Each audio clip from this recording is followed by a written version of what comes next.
Hello, ladies and gentlemen, and welcome to another edition of Conejo Oaks Baseball. Today, the Oaks are up in San Luis Obispo, taking on the SLO Blues. Today's broadcast crew is a little bit shortened with no Sammy Holiday today, so it's just me and my pal Austin Gregory on the call, as the Oaks look to bounce back after a rough loss yesterday against the Arroyo Seco Saints. For the Oaks in yesterday's contest, they were up 3-0 and then 3-1 for a majority of the ball game before the Saints tied it in the 9th and then put up 5 runs in the 10th to end up winning by a score of 8-5 in that ball game. But for the Oaks before that, it was a couple of nice wins. The offense has looked good until yesterday's contest, and they'll look to keep that going against the Blues team that's been pitching the heck out of the baseball, giving up just 14 earned runs in their last 7 games. For the Blues, their problem has just been offensively, not putting up many runs on the board, have a team average now below 200. So the Oaks are going to look to win a low-scoring contest here if things keep going the way they have been. Now, Austin, yesterday, obviously, it's a tough one to swallow, blowing a 9th inning lead and giving up 7 runs in just the 9th and 10th inning alone. How do you expect the Oaks to try to look to bounce back from something like that? Well, I mean, Josh, as you've already mentioned, obviously Jack Smith, the broadcaster for the Blues, sitting next to us, let us know that stat. You let us know that the Blues are, as a team, hitting under 200. So I think it's just a matter of if the Oaks offense can outperform the Blues offense, because we know pitching is a strong suit for the Blues for sure. And for a good majority of the games and a good majority of just the season, Oaks pitching staff has gotten the job done. Usually when we see guys struggle on the mound for the Oaks, it's due to, just unlucky bounces, sometimes just unfortunate miscues by the defense. But this is a team who can come to play, and it's unfortunate to say for the Blues, this is a team that's dominated the Blues the last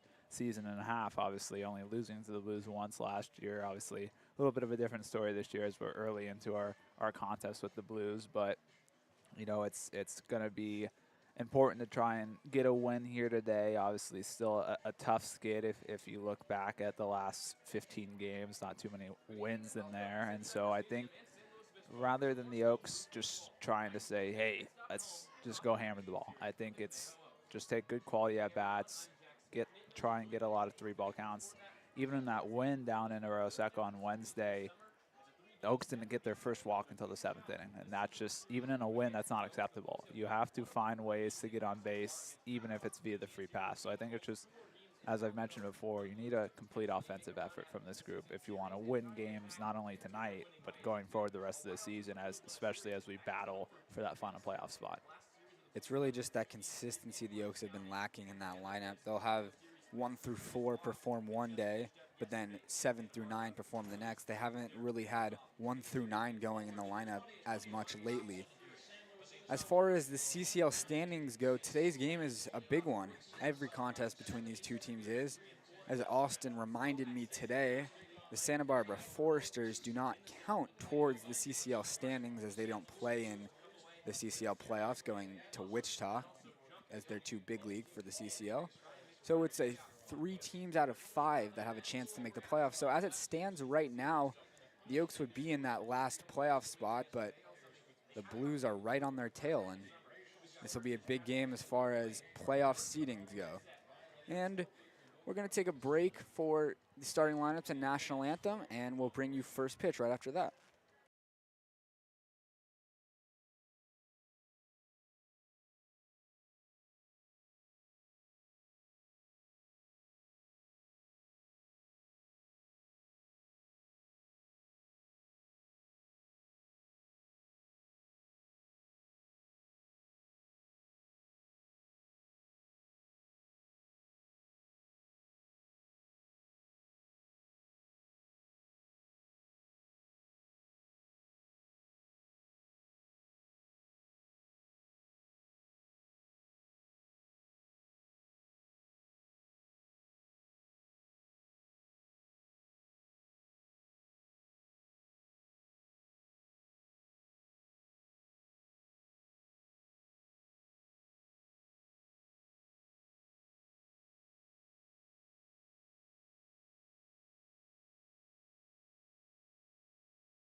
After a beautiful national anthem, we are just about ready to get underway here in SLO as Grant Cunningham toes the rubber for the Blues. For Cunningham this summer, he's really been the workhorse for the Blues, having more than 4 innings than any other pitcher, plus he'll be starting on the mound today. Cunningham's last outing, we were just told, was 8 2/3, giving up 3 runs. Just 2 of them were earned. But unfortunately for him, he picked up the loss in that contest as the Barons picked up a 3-2 win here against the Blues. I'm sure Cunningham's going to look to get more run support today, as he's given up quite a bit of damage in those 21 2/3 innings, and he's only struck out 8 batters. We know that one of the, if not the Achilles heel for this Oaks contest is big strikeout guys, but seems like Cunningham is a guy who likes to throw strikes. Just 6 walks in those innings, and the Oaks are going to have a lot of opportunities to put the ball in play. Today they are led by Mac Moyer, the leadoff hitter for the Oaks, as he has been for the most part of the summer. Austin Carrillo bats second, with Zach Daudet hitting third. Brendan Durfee is behind the plate again in the cleanup spot. Drew Smith bats fifth, playing third. Chris Wright's in there again, batting sixth. Dylan Jackson bats seventh. Max Aude was a late insert into today's lineup, batting eighth as the designated hitter, with Zach Schwartzberg rounding it out, as he often does. Cunningham's just about ready to throw his first pitch of the ballgame as he throws his final warm-up pitch. And we got a pretty big crowd here in San Luis Obispo. It's a Friday night, not surprised, and it's a big one for the Blues. Blues sitting at 6-9 in this CCL season. The Oaks 8-11. So while they're even as far as games back, the Oaks have a bit of a higher winning percentage, having played more games. Mac Moyer steps in. He's had a pretty solid start. He's been a nice leadoff hitter for the Oaks, getting his average just around 270. But he's a guy who does not like to strike out very often, as he shows bunt on the first pitch and misses. Oh, we know that's something that to look for with the Oaks. Obviously, one of my favorite things to watch during batting practice is just all the reps that the guys take working on bunts, no matter who you are. As Moyer drives that one out to deep right field. Continuing to go back is Cam Constantine, and he makes a great running catch just in front of the wall. Well, just an unfortunate one there for Mac Moyer. If we were back at home at Cal Lutheran, that one's maybe even clearing the netting out there in right field, but the wind blows the opposite direction here in SLO, and unfortunately for Mac Moyer, he got all of that one, but the wind also did too. Yeah, that was a great swing by Moyer, but a great catch by Constantine, and the rest of the defense for the Blues is as follows. Jake Bold completes the battery. At first base is Matt Mastiangelo. Darius Price is playing second. Theo Hardy at short, and Augusto Schroeder completes the left side of the infield. Then outfield from left to right is Nin Burns in left, Jariah Lewis out there in center field, and then Cam Constantine, who just made the running catch, is playing right. Austin Carrillo slapped the first pitch. He saw foul. Pretty common theme with Carrillo, likes to be aggressive early in the count, and he shoots that one right back up the middle for a base hit. No surprise there, Josh. No matter what the count is for Carrillo, we know he always is hunting the ball, and Carrillo really get things going again. Obviously, we've talked with Carrillo on the bus, and we've mentioned it a million times. He doesn't really care how he gets on base, no matter whether it's an error, a hit by pitch, a walk, a triple like he had the other night in Arroyo Seco. It doesn't really matter for Carrillo as long as he's finding a way to help his team win. And to that point, Austin Carrillo, even though he's just hitting 240 this summer, has an on-base percentage over 400 at 415. What he does, 13 walks to just 11 strikeouts. I know that's something that Austin prides himself on as well. Now it's Zach Daudet who goes after the first pitch as well. Looked like he regretted it halfway through and tried to check his swing, but he fouled it back. For Daudet, obviously, the number's not quite there like we know he wants them to be, but last night he got a pinch hit opportunity after what was supposed to be a day off for him, and the first pitch he saw, he shot it the other way for a nice base knock, so maybe that'll help turn things around. He drives that one down the right first base line. It's going to be foul. It's off the end of his bat. For Zach, it's very surprising to look at his numbers and see that he's below 200 in the average category. But he's gotten those hits when they matter, finding himself tied for second with 9 RBIs on the team.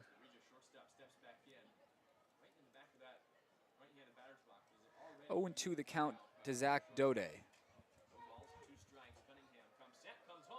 Cunningham delivers a breaking ball that Daudet is able to leave and watch break out of the zone.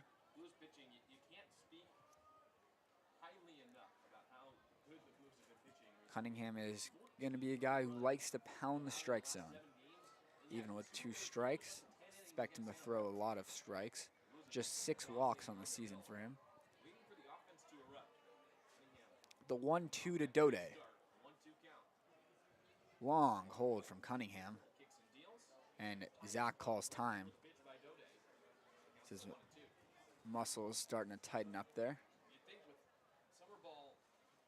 Cunningham trying to keep Carrillo honest at first base, so he's doing a nice job of mixing up his holds. Carrillo's 3 stolen bases this summer. On the 1-2, the strikeout. Grant Cunningham picks up his first strikeout of the afternoon as he gets Zach Daudet with a breaking ball. And that'll bring up Brendan Durfee. And we know what Durfee's been doing this summer. He's been by far the Oaks' best hitter as far as batting average goes, hitting a sizzling .370 on the year. We expect to see him in Wednesday's CCL Showcase game. Durfee swings at the first pitch and fouls it away. So far through 4 batters against Cunningham, Moyer tried to lay down a bunt on the first pitch and was unsuccessful, and then now Carrillo, Daudet, and Durfee have all taken a pass at that first pitch. All 3 of them fouling it away. The Oaks got the memo that Cunningham likes to throw strikes. They're being aggressive. And that one's looped into right field, and it's going to get into the gap. Carrillo's getting the wave home. It's bobbled out there in center field, and Carrillo will score without a throw. Brendan Durfee with a 2-out RBI double. And the Oaks lead 1-0.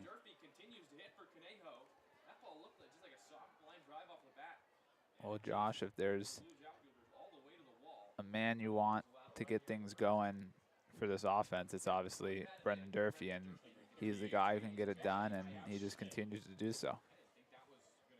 That ball did not look like it was hit very hard off the bat of Durfee, but he was able to get his hands in on that pitch and drive it to the gap in right center. Now Drew Smith is up there with Durfee at second and 2 away. Here's a 2-out RBI opportunity for Smith, who's seen his average continue to rise over the past week or so. After a very rough start, he's got the average up to 238. Doesn't sound like much, but after the way he started, Drew Smith is very much one of the best hitters for the Oaks over the past few games. It's exactly what we were expecting from Smith after seeing what he did up in Eugene playing for the Oregon Ducks. Cunningham's 1-1 is rolled foul, 1-2. We got a chance to catch up with Drew Smith's Oregon teammate last night, Gavin Grant, who had a lot of high praise for Smith. Smith, one of the guys that Gavin Grant had the opportunity, and he didn't want to use the word mentor, like he wouldn't use the word with Jack Brooks either, but he had the opportunity to lead. We know Gavin Grant, one of the great leaders. And there's a breaking ball that gets Smith looking. Cunningham ends the first with 2 strikeouts, but the Oaks also pick up a run, and they lead 1-0 as we head to the bottom of the first.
Back for the bottom of the first inning as Jack Holland gets ready to make his 4th start of the summer for the Oaks. As the starts have gone on, he's progressed to throw more innings, and he's only thrown 9 in the 3 starts combined. That's just an average of 3 innings per appearance, but we'll see if the Oaks can get more distance out of him today. Holland, go ahead. Well, and obviously we know, Josh, yesterday was the return for Kyle Dobbins, so obviously it was a short outing, but luckily for Coach Solis and the rest of the coaching staff, they got some great relief appearances from Charlie Adamson and Tobias Plotkin out of the bullpen to give some good length. But obviously if you can get, 5, maybe 6 innings out of Holland tonight, that'd be great. Just a nice little reset for this bullpen that is going to have to play 2 more games this week and then make it 6 straight on the week. This is the first time this summer that the Oaks are going to play 6 straight ball games. It's Nin Burns, the leadoff hitter for the Blues. He goes after the first pitch, and it goes right underneath Zach Schwartzberg into right center. Burns takes an aggressive turn and goes back to first base. Well, and Josh, these are the type of things we talk about with the Oaks, obviously. Just simple mistakes.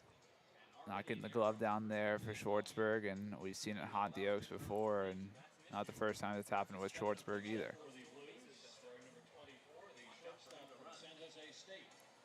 The rest of the Oaks defense is as follows. The middle infield is Schwartzberg and Daudet. Over at third base is Drew Smith, first base Dylan Jackson, and the outfield from left to right is Carrillo and left, Mac Moyer in center, and Chris Wright in right field, with Brendan Durfee completing the battery. As the first pitch to Theo Hardy is in there for a strike. Hardy, the shortstop out of San Jose State. And he's been one of the best hitters for the Blues this summer, which isn't saying that much as far as batting average goes. But hitting .257, which is 3rd highest of everyone in the lineup today. And as far as qualified hitters go, he's probably been their best hitter.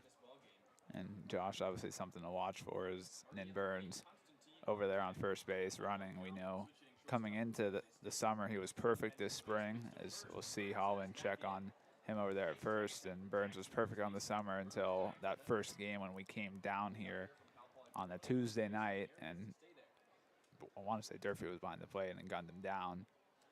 But obviously we know the capabilities of Durfee, and Durfee, a couple nice caught ceilings last night.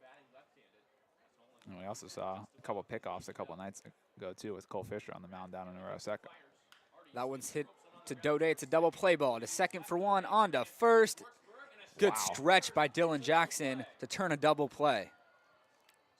Good job there by Daudet to flip that quickly to Schwartzberg, and talk about flexibility. I mean, Dylan Jackson almost went full splits there. I mean, I don't even know if some MLB first basemen can make that stretch that Dylan Jackson just made over there at first. Pre-game, Dylan Jackson was actually making a lot of stretches like that, getting some praise from the Oaks coaching staff. And just like that, the middle infield of the Oaks is able to erase the Zach Schwartzberg error and back up their pitcher Holland, who's facing Cam Constantine now. Behind Constantine, the rest of the Blues lineups as follows. Emilio Corona bats cleanup. Jake Bold is the 5-hitter. Matt Massiangelo bats 6th. Augusta Schroeder bats 7th. Jariah Lewis is the 8-hitter. And rounding out the lineup is the second baseman Darius Price. And I mean, Josh, you go back to talking about that play for Dylan Jackson. Obviously, unfortunately for the Oaks, it's the same thing as it was last summer, as there's a big question mark of who's going to be that everyday first baseman. And we didn't really have an everyday first baseman until AJ Salgado. I saw him taking some fungos over there late in the season for the Oaks last summer, and he became the guy for the playoffs that became the first baseman just out of nowhere. And this year we've seen the revolving door of the man who's there tonight, Dylan Jackson, Aude, who's DHing tonight, Durfee, who's behind the plate tonight. We saw Nick Leahy there. We've seen Jack Costello there. We've seen Chris Wright there. We've seen Eli Payton, who we haven't seen all week over there. So, I mean, a lot of guys have had to go over there and play first. Bennett Markinson, who's also not here tonight, has also played some games at first base. So I'm sure Coach Dave Solis is just hoping, who the heck is going to be my first baseman? Someone has to emerge over there, and we've certainly seen sparks at the first base position. And it's honestly, offensively, the first basemen have, for the most part, been producing, but it's just been tough to get that mix of both the defense and the offense working. As that one's fouled back, 2-2 to Cam Constantine.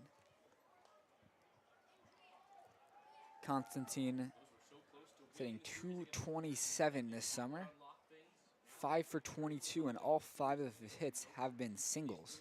I want to say multiple of those hits came against the Oaks last time we saw the Blues.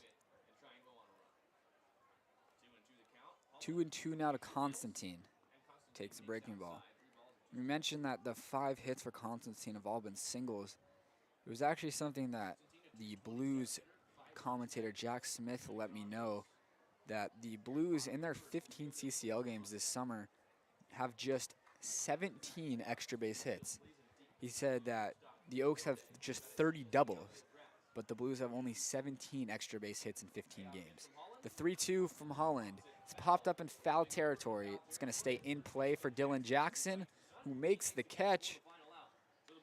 And after the leadoff error by Zach Schwartzberg, Jack Holland is able to face the minimum here in the first inning on just 11 pitches. As we head to the second, Oaks leading 1-0.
We are back for the top of the second inning as it's Chris Wright to lead things off for the Oaks.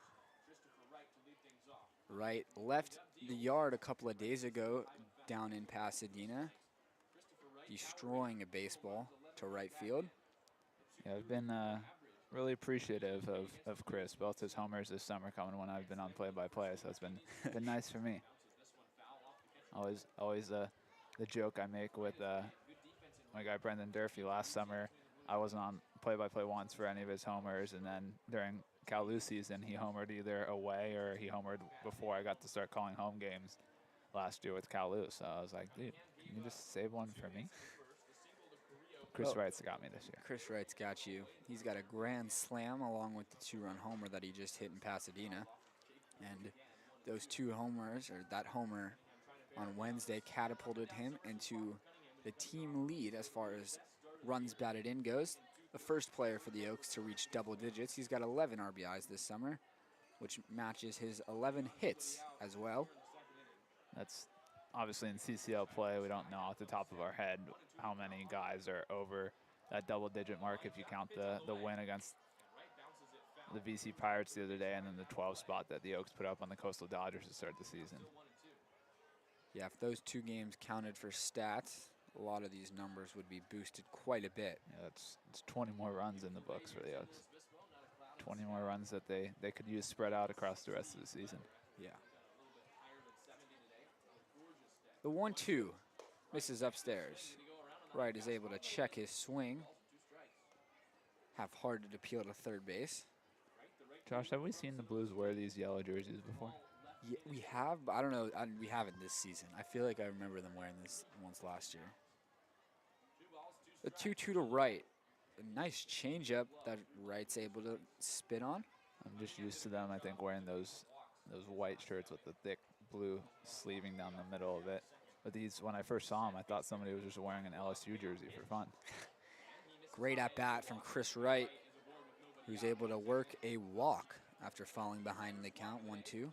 And those are the kind of ABs we want for this Oaks lineup, especially these guys in the bottom 4 who have struggled offensively. And Schwartzberg and Aude not as much, but as of late they have. But they're both guys who, all 4 guys, if they get on base, obviously we know the capabilities at the top of the order. So if they can just keep working walks, we're going to take that. See if Dylan Jackson can follow up the plays he made at first in the last half inning with swing the bat. Jackson looking to get hot this summer as he takes generous strike call in the outside corner. Jackson has his average just over 100, but he does have an on base over 300, so he's been able to reach via the walk. Just looking to get that bat going. And he gets jammed and loops one into left field, and that's going to drop for a hit. Chris Wright takes a very large turnaround second, but heads back. Dylan Jackson's able to pick himself up a knock.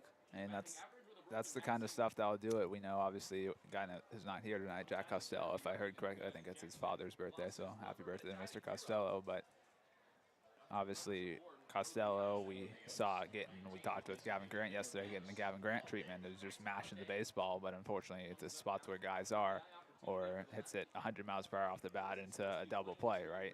And we saw him broken bat against the VC Pirates for a single, and that'll get the job done there for Dylan Jackson. He just muscles one off his hands and gets a nice bloop single.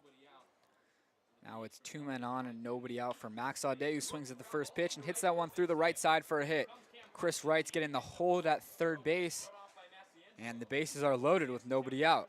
We'll take that too, obviously. Aude with a nice smooth swing there.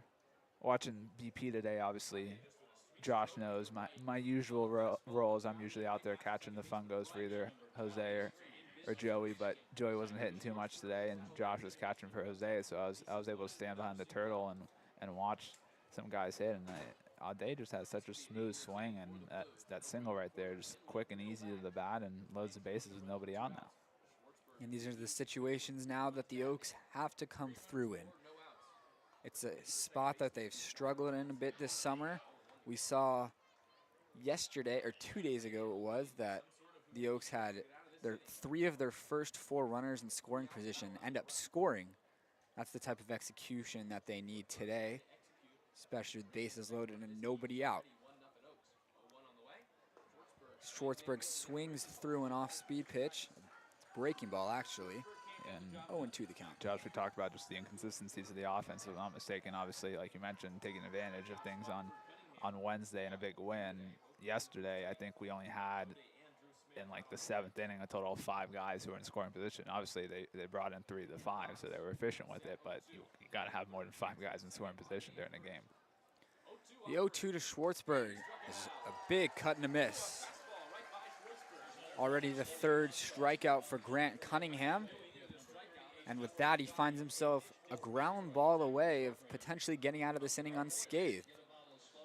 I'm sure Mac Moyer will have something to say about that. Bases loaded and 1 out now for Mac. In his first at bat, Moyer drove one to the warning track out in right field that was run down by Cam Constantine.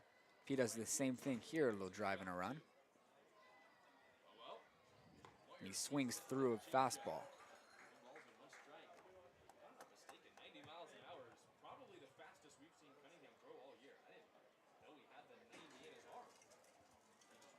Oaks need to get at least one here. The base is loaded and nobody out. Now there's one down after the Schwartzberg strikeout. Moyer spits on a changeup here. Counts even up at 1.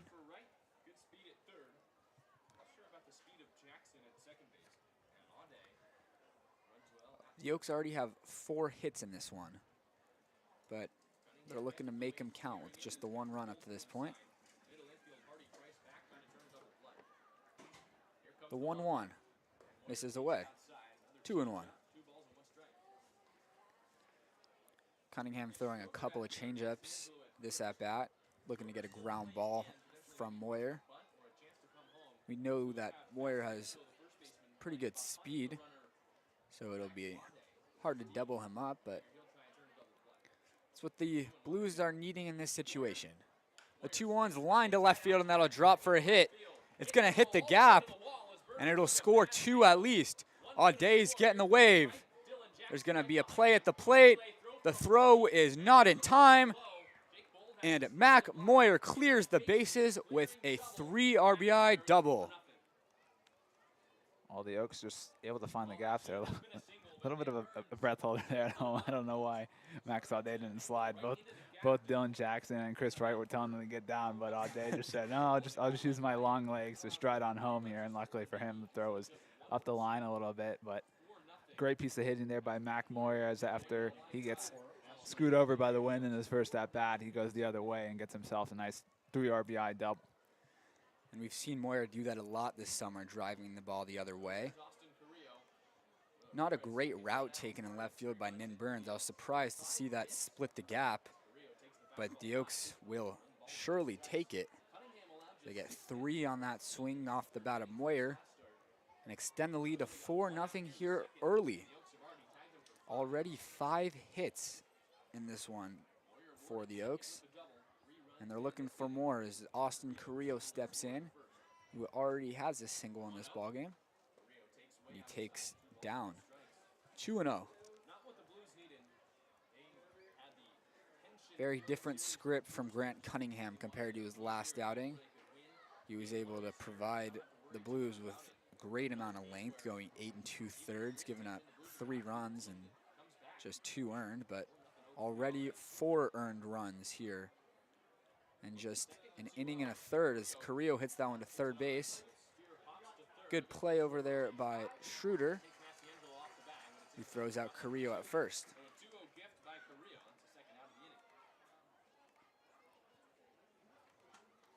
I know, Josh, that's one that's going to bother Carrillo just a little bit. A guy who likes to get the job done for his team. Yeah, the team already has 4 runs here inside an inning and 2/3 after he grounds out there, but you can see frustration from him as he cues one over the third on the 2-0 count.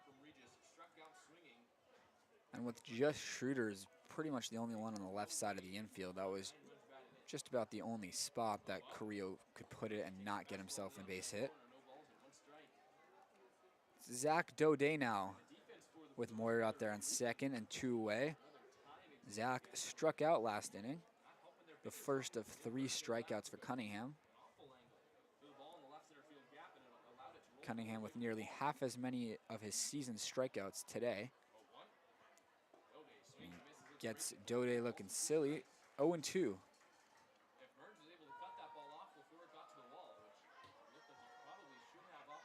Cunningham's doing a nice job of locating that slider versus these righties.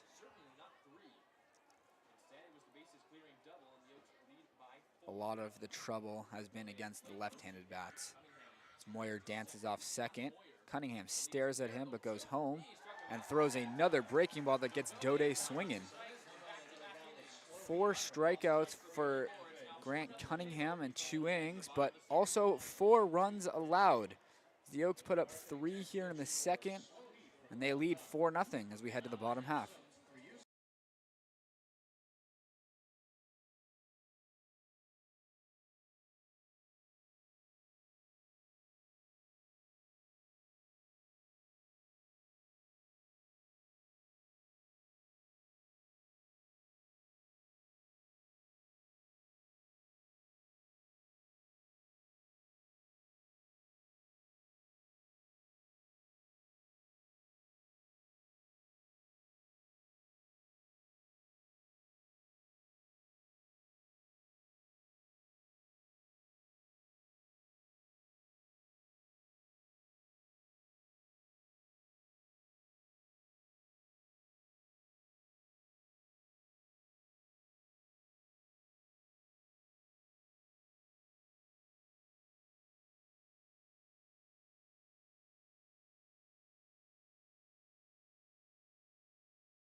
The Oaks are leading 4-0 in this one. Jack Holland's ready for his second inning of work, and after the first inning ended, I did my math wrong, said it was an 11-pitch inning for Holland, but it was actually just 10 needed to get out of a scoreless first, in which Nin Burns reached via the error to lead things off, but that was erased after a Theo Hardy double play. And then Holland got an infield pop-up from Cam Constantine. It's the heart of the order now due up for the Blues with Emilio Corona coming up for the Blues. I do not see Corona on the stats page for the Blues, so this could be his summer debut. Might be his CCL debut. As the Blues have played 4 less CCL games than the Oaks, but I believe they've played just as much, if not more, total games, playing a lot of non-league contests. So maybe Corona has appeared in some non-league games. Corona is out of the University of Arizona. Local boy from San Luis Obispo. Went to San Luis Obispo High School, as a matter of fact. And he goes down swinging on 3 pitches. Josh, just listen to Jack Smith over here, the Blues broadcaster, talk about Corona. Just had a great spring this past spring with theirs and a Wildcats, and Jack even said a potential MLB draft prospect this year. So, nice strikeout for Jack Holland there on 3 pitches. There you go, Jack. Holland picks up his first of the day, and now he'll face the catcher, Jake Bold. Smart fella, going to the University of Princeton. That one misses to Bold. This summer, Bold has had limited playing time, just 4 for 16. Pretty solid, though. Only 2 strikeouts for Bold and 3 walks, so he's got that on base over 400. And it's really interesting for Bold. He's actually pitched 4 innings this summer for the Blues. Not sure if he's a two-way guy or if they've just used him in blowouts a few times, but those 4 innings came in actually 1 appearance where he went 4. Interesting. 2-0 misses. 3-0 now. Holland looking to avoid a 4-pitch walk here to Bold. The first baseman, Matt Massiangelo, waits on deck.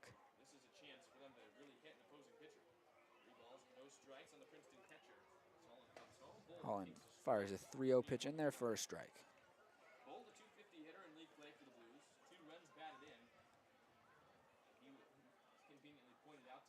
Walks have been a bit of a problem for Holland to begin his summer, walking 8 guys in 9 innings up to this point. And there's his 9th walk of the summer. So he gives up a free pass to Jake Bold.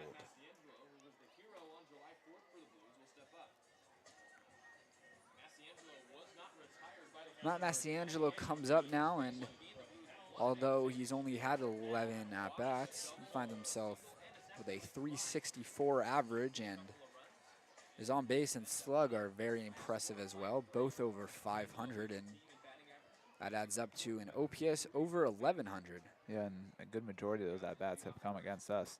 Yeah, right? I feel like the Oaks have seen him a couple of times. I'm surprised to see he's only got 11 plate appearances. Jake Bold's got a pretty big lead over there at first base. First pitch from Holland misses up and away. We'll see if Holland picks over, but Bold is getting off pretty far over there. For a catcher, you don't expect to see that kind of lead. He has stolen 2 bags this summer, and he shortens it a bit on this one, and the Oaks clearly noticed, and they pick over, but Bold shortened up on that one. He has gotten thrown out once this summer. 1-0 the count to Matt Massiangelo. Bold's got a big lead, but ends up holding up. Looked like he was getting ready to take that bag, but hesitated and decided to just go to a traditional secondary. You have to wonder how much that's affecting Holland on the mound, but he's behind the count 2-0 with a couple of wide misses to Masiangelo.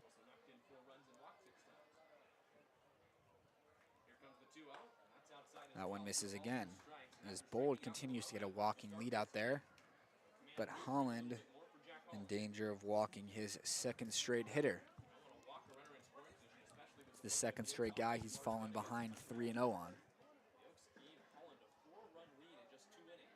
Sure, Masiangelo will be taking on this pitch. As Holland's 3-0, misses upstairs, and it's back-to-back walks for the Blues.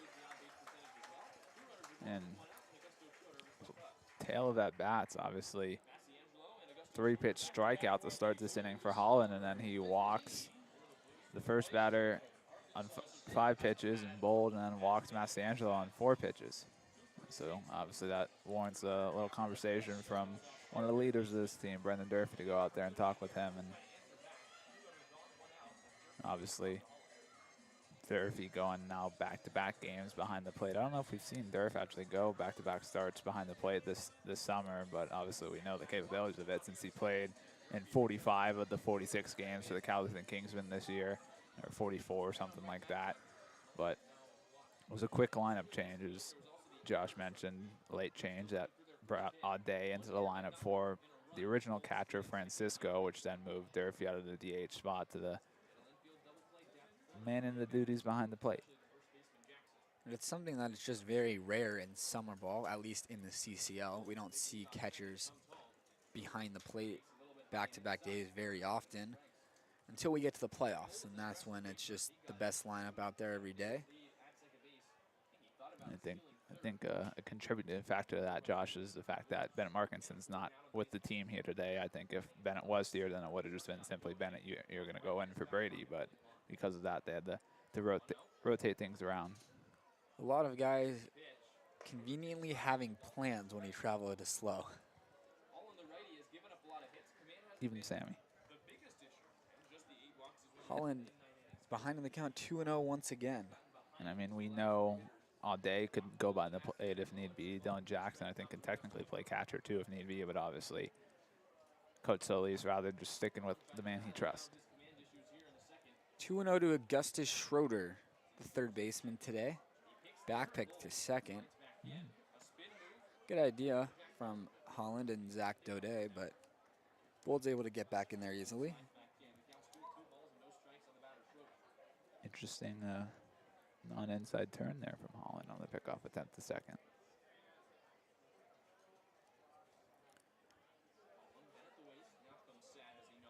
Holland set, ready for his 2-0 pitch. And that one misses well outside. Third straight batter that Holland has fallen behind 3-0.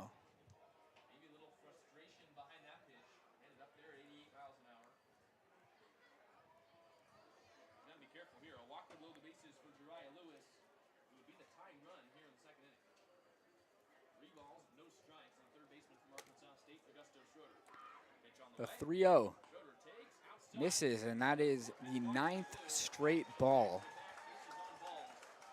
from Jack Holland. Let's see if Coach Radinsky goes out to the mound to talk to his pitcher. Well, Josh, it would be pretty impressive if Coach Radinsky went out to talk to his pitcher since he's not here today. Oh, I don't even know. Never mind. Well, maybe he'll call in. So Jack Holland's just out there. Obviously, Coach Solis would take those duties.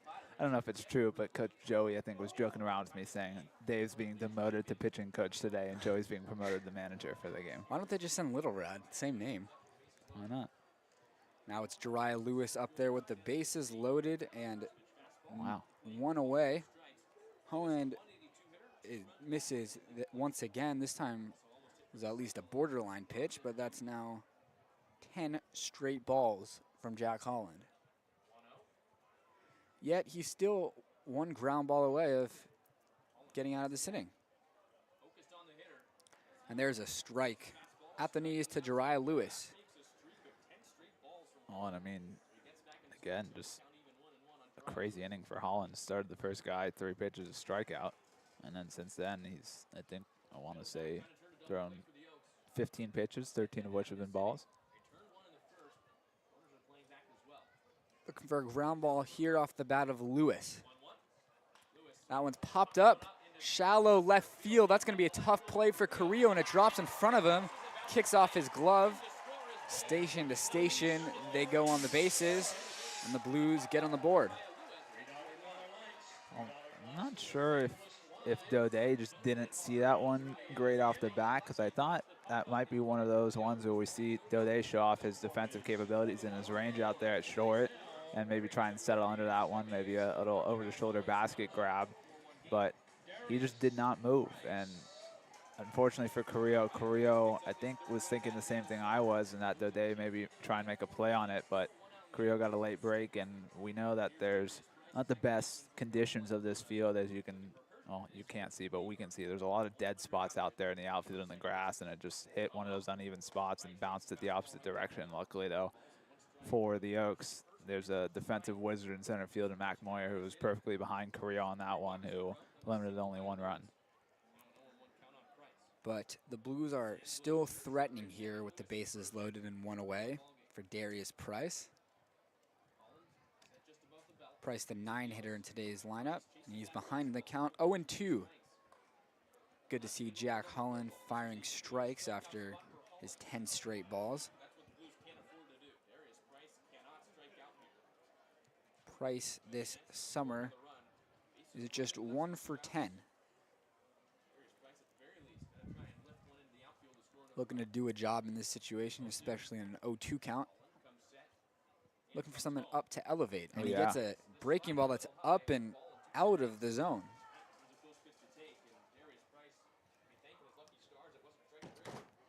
Very surprised that that one was not ruled strike 3. Still, though, it wasn't the pitch Holland was looking for. He wanted to get on top of that breaking ball more.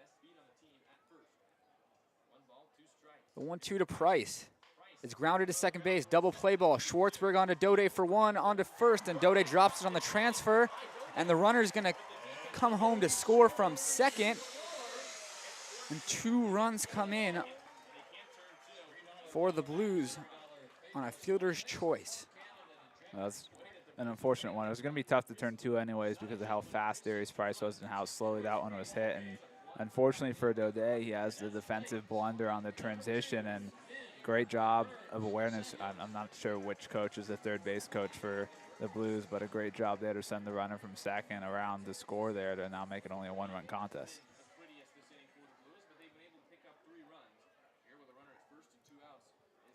Three runs on just 1 hit up to this point for the Blues. And this one's shot back up the middle. That'll get through for a hit. Price is heading to third. Moyer's throw. It's not going to be in time. Nin Burns heads to second. And just like that, the tying run is 90 feet away. I mean, talk about just a turn of the tables, Josh. I mean, Holland, we mentioned, started the inning on 3 pitches for a strikeout, and he walked the bases loaded, if I'm not mistaken. Maybe gave up a single in there. And then since then, soft contact has led to some RBIs. Now 2 runners in scoring position, and all of a sudden the go-ahead run is on second. For Theo Hardy, who's been one of the best hitters for the Blues, he grounded into a double play back in the first. 3 runs on 2 hits, but not a single ball hit hard for the Blues this inning.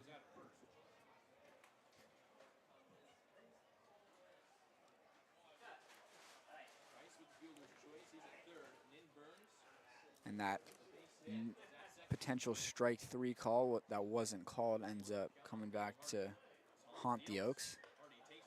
1-1. Nin Burns is a huge secondary off of second base. And with his speed and that lead, a base hit will definitely score 2 runs.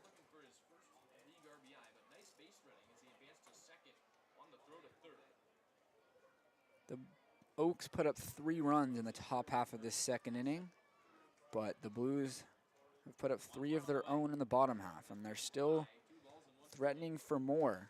So it's 2-1 to Theo Hardy.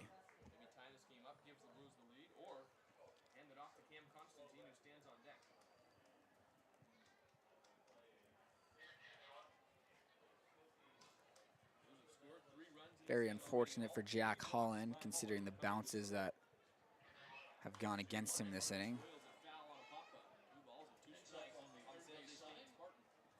After needing just 10 pitches to get out of a scoreless first for Holland.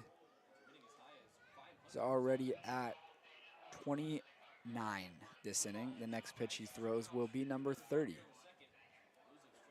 of just this second inning. Holland set for his 2-2. And it's a strikeout of Hardy. Bookend strikeouts here in the second inning that were separated by 8 batters because the Blues were able to plate 3 in the second and cut into this Oaks lead as it's 4-3. We head to the third.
We're back for the top of the third inning in a 4-3 ball game. We've already played 51 minutes in this one through just 2 innings. As Durfee replicates his first at-bat and hits one into the right center. This time, Jariah Lewis is able to cut it off and before it gets into the gap. So Durfee stays put at first, but already 2 hits and as many plate appearances today for Brendan Durfee. That one looked like it was hit harder than the first one, but Lewis was positioned better to get there in time. Durfee trying to push his way over 400. Really trying to earn himself a bid for that showcase game as this one gets by the catcher Bold and Durfee's able to get to second.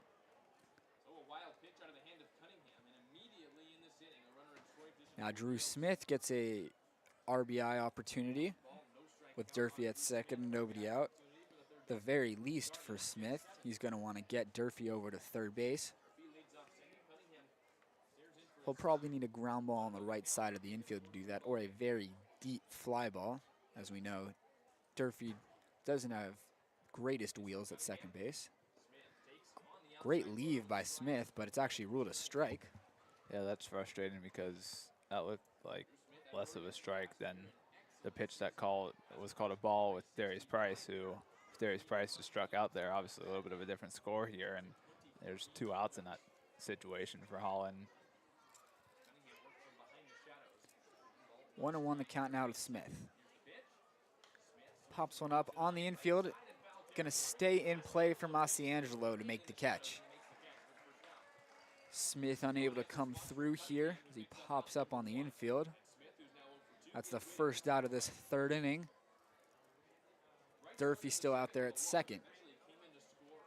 That'll bring up Chris Wright, who led things off in the second and walked before coming around to score on that Moyer double.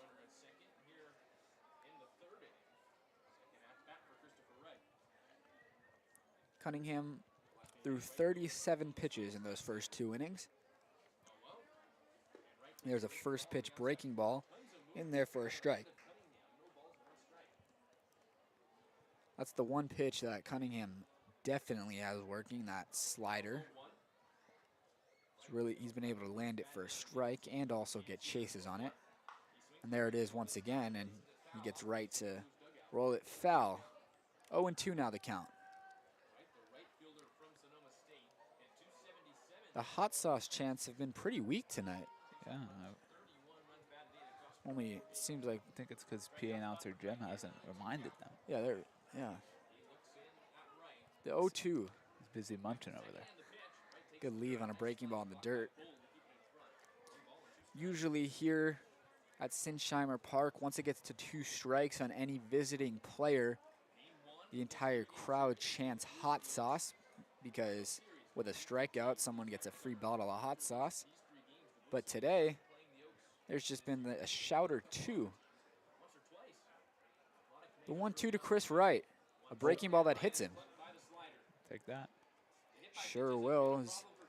With 2 strikes, Cunningham plunks Chris Wright. One of a pitcher's least favorite things to do. That's the first time this summer that we've seen Chris Wright get hit by a pitch. Wow. One of just a few guys that has yet to be hit for the Oaks.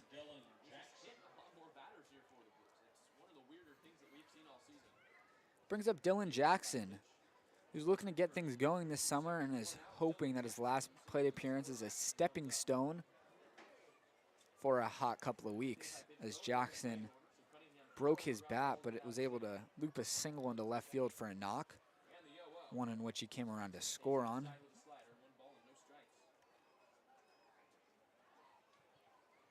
Jackson was just 3 for 28 coming into today's contest, but he's able to pick up his 4th hit of the summer. We know one of those hits was a big fly. There's a breaking ball that's in there for a strike.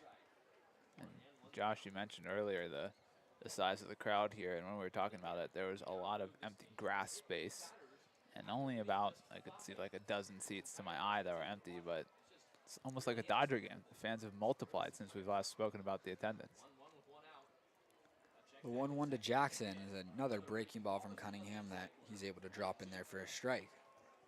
Certainly has that pitch working here, especially versus those right-handed hitters.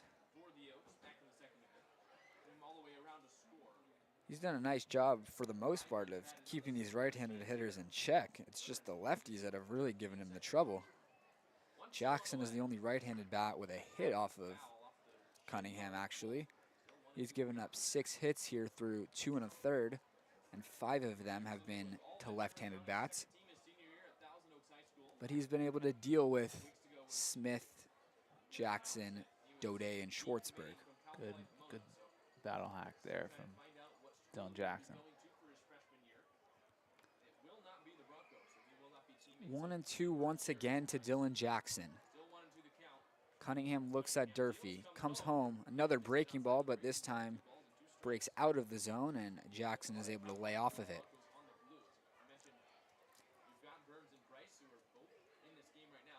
I believe that's now 4 out of 5 pitches this at-bat to Jackson have been that slider. Might even be all 5. Been spinning it a lot to Dylan Jackson. The 2-2. This time it's a heater, and it paints the outside corner for strike 3. Jackson gives the umpire a little stare before heading back to the dugout. Clearly unhappy with that call. It's an unfortunate one there too, especially for a guy who's been struggling at the plate when you get called on one that's been controversial, especially after the call that your pitcher, Jack Holland, didn't get on the Darius Price at bat. If the Oaks want to score here now, it'll be up to Max Aude. Aude singled on the first pitch he saw last inning. The Oaks looking to take advantage of the Brennan Durfee leadoff single. He reached second on a wild pitch.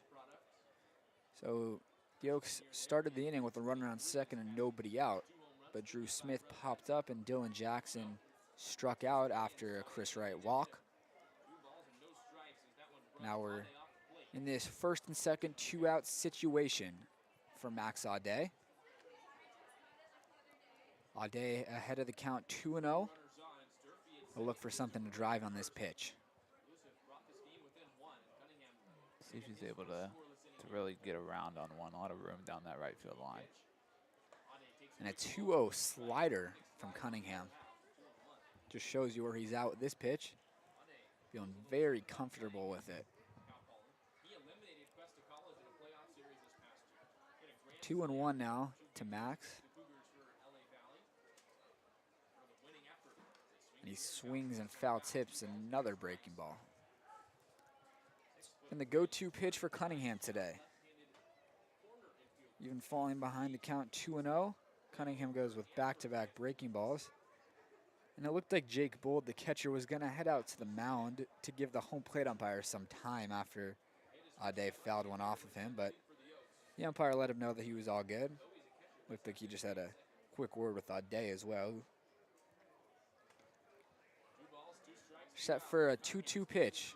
The deuce is wild. 2 balls, 2 strikes, 2 out, and 2 on for Max Aude. The pitch, swung on and missed.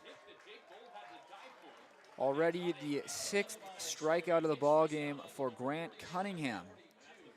The Oaks strand a couple of base runners, and we head to the bottom of the 3rd, 4-3 ball game.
After the Oaks leave first and second in the top half of the 3rd, Jack Holland is back out there for his 3rd inning of work.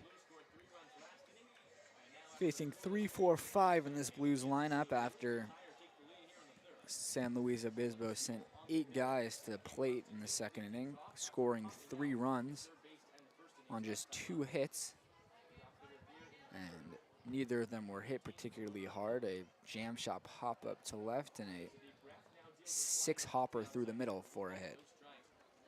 We'll see if Holland can clean up the control here, as the command was not there after the first batter last inning whatsoever. At one point last inning, Holland had thrown 10 straight balls before finding it again and getting himself back into the strike zone. We'll see the plan is bullpen-wise. The only guy right now I see down in the bullpen who isn't either A, throwing a football around, or B, with the sweatshirt on is Mike Stanford, and I think that's who they're going to go to next. I just saw him talking with Coach Joey down there in the bullpen, so it looks like they're going to go to Big Mike soon. We'll see how that looks with Stanford. Obviously a guy who's known as a starter, but we've just seen him out of the bullpen for an inning here or there. 3-1 the count to Constantine. Coming into today, Holland had thrown 3 innings in each of his first 3 starts. He's looking to extend past that in this one. 3-1. It's on the outside corner. Count's now full. That's never a good look in the eyes of the umpire when you start to walk out of the batter's box on a 3-1 pitch. That's called a strike. So if you're Constantine, you got to expand your zone here. 3-2 is grounded foul down the left field line.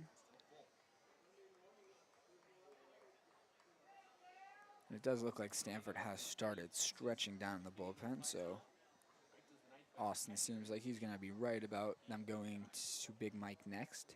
Trying to see who it is, too. Great teammate down there is using the stomper to start preparing the bullpen mound for Big Mike.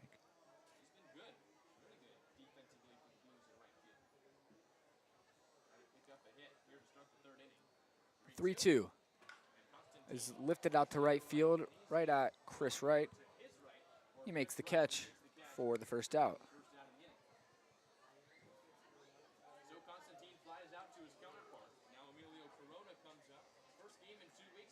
First pitch out for Jack Holland.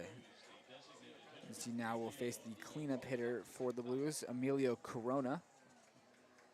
I'm going to be very curious, Josh, when Big Mike comes in, what his situation is going to be like, because we've only seen 1 inning every time Big Mike's pitched this year. Obviously, last year, Big Mike started as a high-leverage bullpen guy for the Oaks, and then he was told by the College of the Desert that they want him to be a starter come next spring. So then he started starting games for the Oaks, even started a playoff game for the Oaks.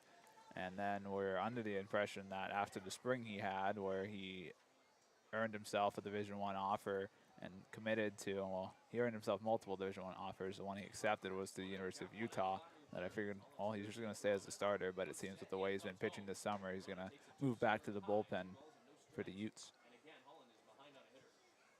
And for Stanford, he was shut down to begin this summer, so it did take him a few weeks to get ramped up. We'll see if that's something that continues to happen, if the ramping up continues to go, but for now, it's going to be 1 inning at a time until we hear otherwise. This one's grounded to Zach Daudet. He makes the play. 2 up, 2 down to begin this 3rd inning. Well, interesting to see too, Josh, because I just saw Big Mike. He stretched with the bands out there with his hoodie off, and then he threw a couple balls just lightly to Ryan, and now he's back with his hoodie on, stretching with the band again. So maybe they want him to start warming up quickly, thinking they may have to put him in this inning, but maybe he's just taking his time now since 2 outs here for Holland. A little bit better command so far in this inning. And that one is on the outside corner for a strike to Jake Bold, who started the rally last inning with a 1-out walk. He came around to score. And that one is in there for a strike. Painted. 0-2 now the count to Jake Bold. 2 great located pitches to start off this at bat for Holland. Outside pain, inside pain.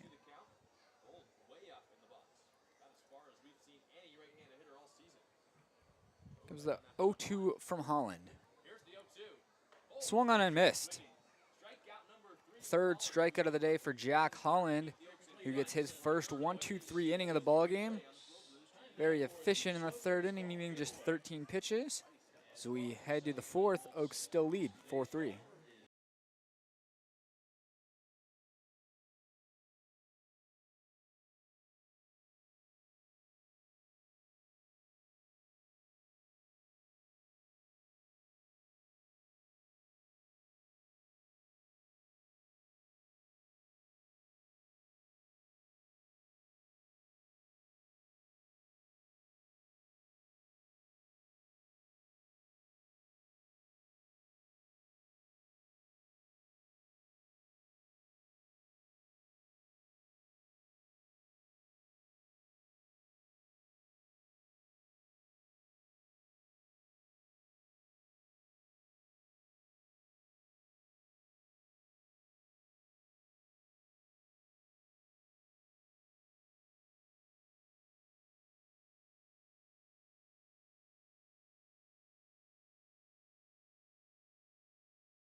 Fourth inning's about to get underway here. Grant Cunningham back out there. He has not been incredibly efficient through 3 innings, needing 56 pitches to get through the 3 so far. Giving up 4 runs up to this point on 6 hits. Just the 1 walk, which is something that Cunningham tends to limit.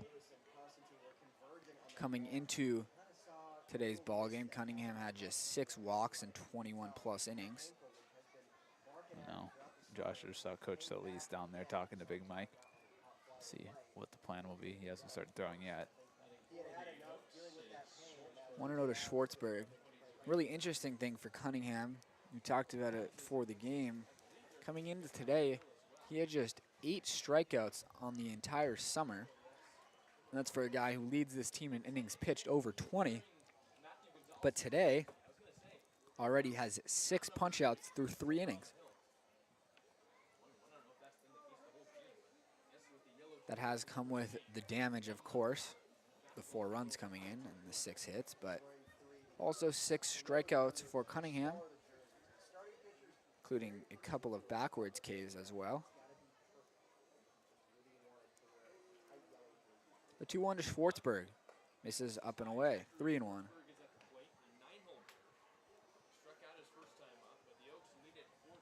Schwartzberg struck out back in the second on 3 pitches. That was a fair dose of sliders from Cunningham. See what he goes with. 3-1 here. That's a fastball that Bold's not able to hold on to, but he still gets the call. Always a tough one as a batter when the catcher doesn't catch the ball and it's still ruled a strike. Schwartzberg looking to keep the at-bat going, looking to fight. Count's now full. Mac Moyer waiting on deck. 3-2 to Schwartzberg is popped out of play into the sea of Blues fans, and guy tried to make a one-handed catch, goes off his hand, and you see him shaking that hand. I don't think that actually hurt, but, you know. I think it just hurt his soul. Exactly. Couldn't make the play. But luckily for little kid next time, we got it. 3-2 to Schwartzberg. Battle hack. Just able to stay alive. It's exactly what you want for Zach. Back-to-back pitches that looks like they were going to be strike 3, and he's able to just get a piece of them to stay alive.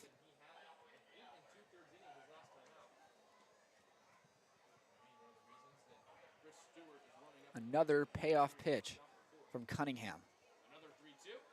This one's grounded over to shortstop. Theo Hardy is there, does a little skip, and throws across the diamond for the out. Hardy's pretty clean over there at shortstop, making the play routinely, but also wanting to look a little cooler. The Oaks are still working the count, even though Schwartzberg rounds out there an 8-pitch at bat. The pitch count continues to climb for Cunningham, and with that being said, someone has begun to lightly toss in that Blues bullpen, a left-hander. As Mac Moyer goes the first pitch once more, but he fouls it away. Well, interesting to see here, Josh, that same gap that Mac doubled into last AB is still wide open. Not only that, the right center field gap is pretty huge as well, with the right fielder Constantine kind of close to the line. Moyer loves to shoot the gaps, as he did so with that bases clearing double back in the second. And he slaps that one foul. Good job by Moyer not giving up on that pitch, as it looked like it was going to drop in for strike 3. There was somebody down in the bullpen who ducked for a cover like the ball was close, but I realized it was Coach Joey, so the boys making sure he's protected even though the ball wasn't close to them really over there. It's a good spot on an 0-2 pitch from Cunningham that Moyer is able to take and roll the ball on the inside half.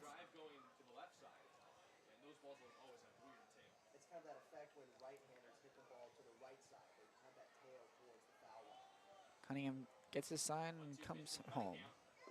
He misses down. 2-2. Good discipline on his last 2 pitches from Mac. Something that he's shown a lot of this summer. A lot of these Oaks hitters pretty disciplined up there. They draw a vast amount of walks. 2-2. It's popped up foul territory. It's gonna drift towards out of play into the Oaks bullpen.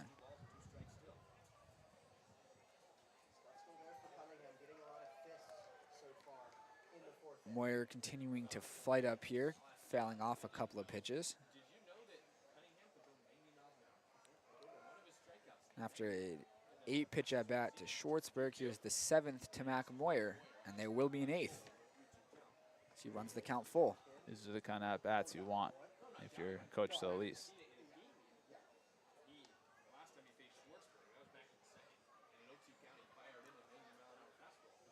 Just like the Schwartzberg at bat, Moyer has run the count full. This one is hitting to left field. Mac Moyer has his 2nd base knock of the ballgame.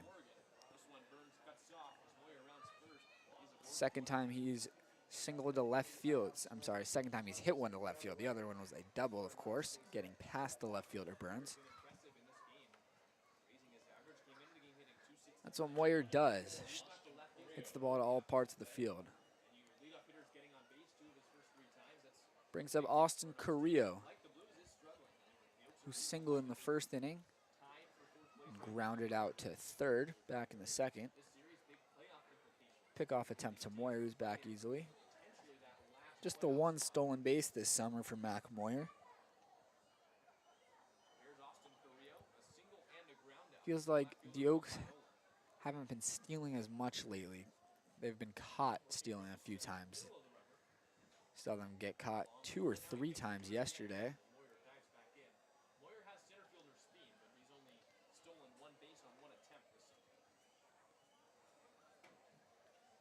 Carrillo looking to stay hot at the plate.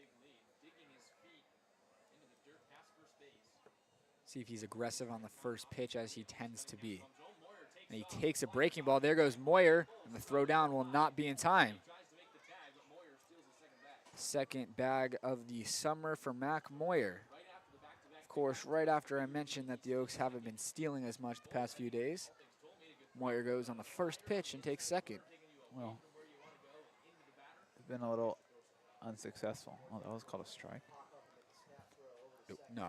That's what the ump umpire just signaled. Oh, okay.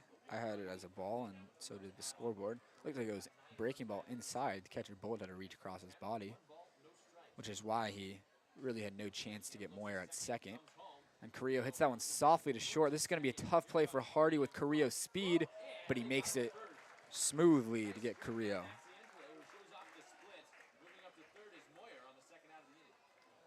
Tell you what, Theo Hardy, I believe we've said this each time we've seen him, but he's pretty smooth out there at shortstop. Fun guy to watch, and he tends to wear those old school stirrups with the baggy pants. Can't tell if he's got those baggy pants today. I think he does. We don't know if they're the true stirrups either. They might be those socks that are made to look like stirrups. Dylan Jackson is wearing true stirrups today, though, for the Oaks. Daudet takes a first pitch ball from Cunningham. So Josh had to pause there because that's been called a strike and a ball multiple times tonight. Moyer trying to get Cunningham to balk.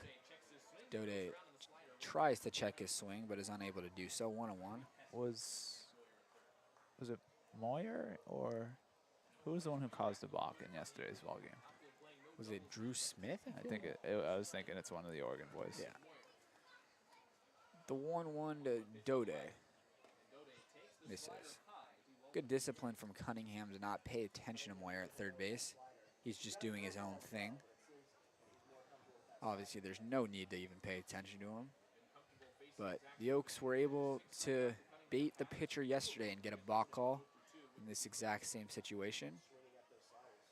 Moyer's trying on just about every pitch. A 2-1. He's down, and 3-1 now to Daudet. With there being quite a few lefties in the lineup tonight for the Oaks. A lefty has begun the throw down there in the Blues bullpen. Could not tell you who it was, though. 3-1 to Daudet with Brendan Durfee waiting on deck. Cunningham's delivery is ball 4. Brendan Durfee is now getting an RBI opportunity with first and third and 2 away.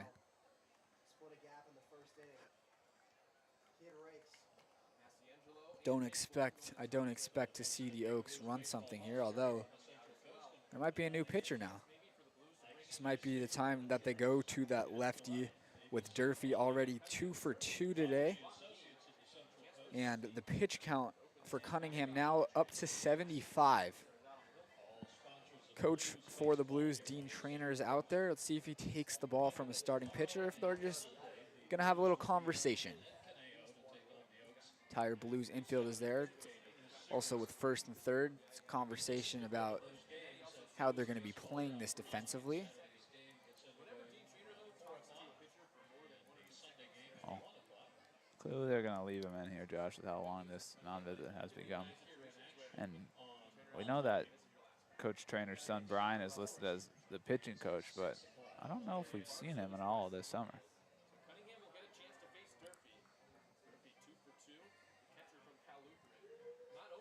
78 pitches for Cunningham right now through 3 2/3.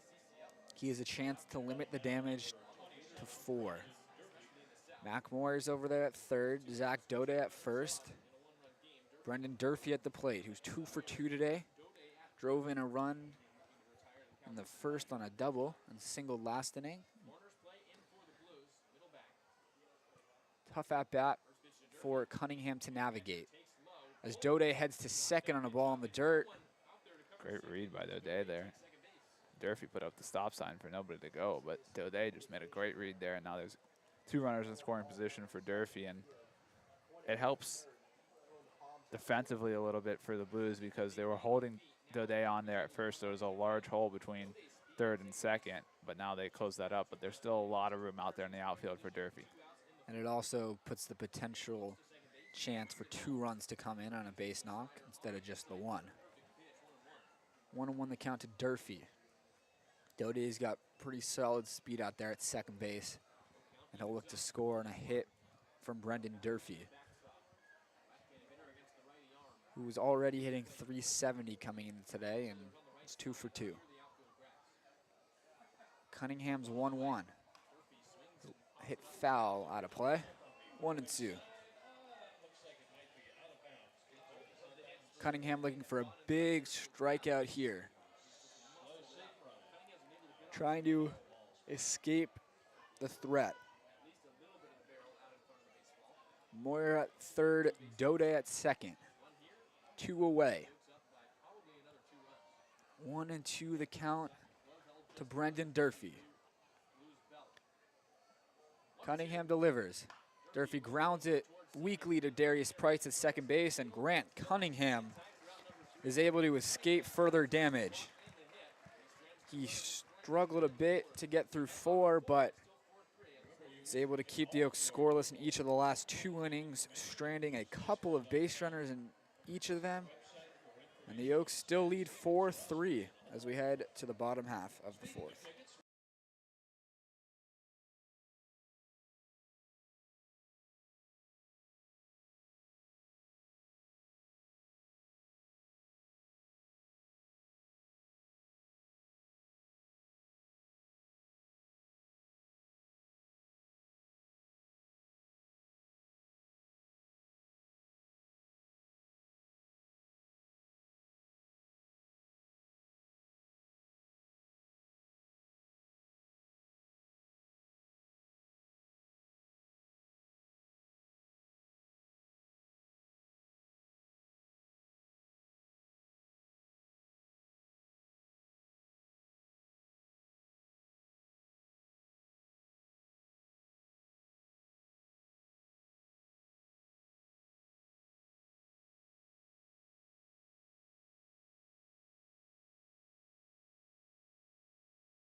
And before we begin the fourth inning, the bottom of the fourth inning, this one, we just wanted to remind you all of the CCL Showcase game that'll be happening this Wednesday as the CCL continues the celebration of their 30th season with the 30th CCL Showcase game this Wednesday. It'll be taking place at 7 p.m. Pacific Standard Time on Bally Sports TV. For those Angel fans out there, it's that same channel the Angels play on. CCL's top players will showcase their talents at the MLB Youth Academy in Compton, California, home of the Academy Barons. Pre-game workouts begin at 3, followed by the first ever CCL Home Run Derby, as this one's rolled over. Easy play for Dylan Jackson. Tickets will be available at the gate for that one, and for more information, visit calsummerball.com and follow the action on social media using hashtags CCL 30 years and hashtag CCL baseball. We were told that the rosters for that showcase game will be coming out Sunday, and the Oaks are going to have probably 4 or 5 representatives. We were told no more than 6. Yeah, it's a question of whom's going to make it for the Oaks at this point this summer. We can obviously say for sure that Brendan Durfee is going to finally get his well-deserved representation for the CCL Showcase game. You can imagine a guy who's been pitching like the way he has with Cole Fisher. Oh, a little bit of a screen there from the first base coach from the Blues. Yeah, I don't think he could have gotten there, but yes, it's definitely in the way. As you were saying, though, Austin, yeah, Brendan Durfee has definitely punched his ticket to that game, but he might be one of just 2 hitters potentially that go to that game. But there are definitely a few guys on the pitching staff that have earned a nod, as you said. Cole Fisher, Blake Riley's definitely earned himself that, and Jackson Jordan as well. Most likely, too. And that was also nice of you during the ad read to shout out the one and only Angel fan that's watching the broadcast, Safety, because there's definitely nobody else who's miserable like that out there. Coach Solis. Well, he's not watching. It's true. This one's popped over to first base, and it's going to be a a one-out base runner for the Blues as Augusto Schroeder reaches on an error by the first baseman, Dylan Jackson. Yeah, and that's just unfortunate. First defensive blunder tonight we've seen for DJ over there at first. Really, probably not one that he necessarily needed to go for. Schwartzberg had a great read on that ball, and Jackson should have stayed home. But we know DJ likes to move around a lot over there and try and make some PFPs for his pitcher. But unfortunate one there, as it just was cued off the bat and just kept spinning and then just died right in the dirt and got under the glove of DJ. Dry Lewis swings at the first pitch and pops it up in foul territory. Long run for Drew Smith, but it stays in play, and he makes the catch for out number 2. Well, and that's a nice way to bounce back real quick if you're Jack Holland. Obviously, we know for Drew Smith, he dropped that first pitch pop-up from Jackson Jordan on a Wednesday night, and I guess he heard it from his teammates. And then obviously we saw yesterday he made the play on the first pop-up he saw, and that was, I think, in the second inning right before Gavin Grant came on the broadcast, and Gav was sitting right behind me, and I know he talked to Drew about it. And when Drew made that play, we heard sarcastic cheers and rounds of applause from his teammates. But it's definitely a one-time blunder from Drew Smith. A guy like that does not make that mistake more than once. Darius Price is up there now, and he was up there for that bizarre play in the second. Looked like it was going to be an inning-ending double play ball, but Zach Daudet was unable to hold on to the transfer, and 2 runs came in to score as the bases were loaded in that situation. So Price picks up one of those RBIs from a fielder's choice, and the second run came in after Daudet couldn't make the throw over to first. And big Mike Stanford has officially started warming up now in the bullpen for the Oaks. Holland misses 2-1. Also a lefty warming up in the pen for the Blues. I have to imagine he comes in to start the 5th. You'd expect the day of Grant Cunningham to be done after he threw 70 pitches? over 80. Wow. through 82 pitches. 2-1 to Darius Price. 3-1. Sure, the Oaks want nothing more than Jack Holland to get through this 4th inning and then allow the bullpen to work after that. Well, and this is a big one, too, because if Holland gets out of it here, then he doesn't have to face the order for a 3rd time through. Price, the 9-hitter in a 3-1 count with the leadoff man, Nin Burns, on deck. And he swings and fouls it back. Count runs full. Schroeder will get a head start on the pitch. See if Jackson plays behind him now for more defense. Looks like he's still holding him on. Big pitch for Holland. Knows that it could potentially be his last. He's ready for his 3-2 to Price. The pitch. Popped up. Dylan Jackson is there. And Jack Holland is able to get through a scoreless 4th and complete 4 innings of 3-run ball. You imagine that'll be it for Holland. Mike Stanford will probably take over from here, but we'll see as we enter the 5th inning. Oaks still lead.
We are back for the top of the 5th inning as Grant Cunningham's day is done.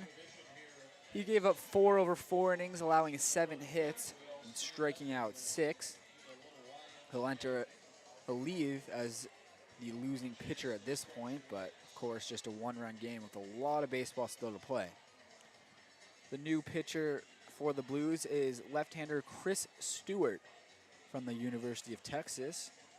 And now after seeing Stewart's resume, I remember him from last time, from the Netherlands. Wow. Is Chris Stewart. Little D.D. Gregorius-esque. And for Stewart, he's only thrown 1 inning this summer, and that was against the Oaks. So 1 inning, gave up 1 unearned run, no hits, 1 walk, 1 strikeout. They should add countries to Immaculate Grid. Netherlands, little Xander Bogaerts, Kenley Jansen. Yeah. I don't think I got any more besides those 3. I know they do the countries on the MLB Play app, Pickle. Yeah. Chris Stewart's first batter that he'll face is Drew Smith. Forget who it was the other day on Pickle, but they were Peruvian. Could not tell you. I can't remember who it was. I couldn't tell you either. That one hits Drew Smith. Take that. Drew Smith will definitely take that hit by pitch on his thigh rather than up in his ear hole. And with that HBP, that puts Drew Smith only behind Zach Daudet as far as the team lead in hit by pitches. Zach has been hit 4 times, Wow. 3 times now for Smith. No one quite near that Jack Brooksy mark from last summer. Reached Like double digits. 9. Yeah, that's a ridiculous And that amount. was just in the CCL play. He might have been hit outside of that. Now it's Chris Wright. Takes a strike on a first pitch breaking ball.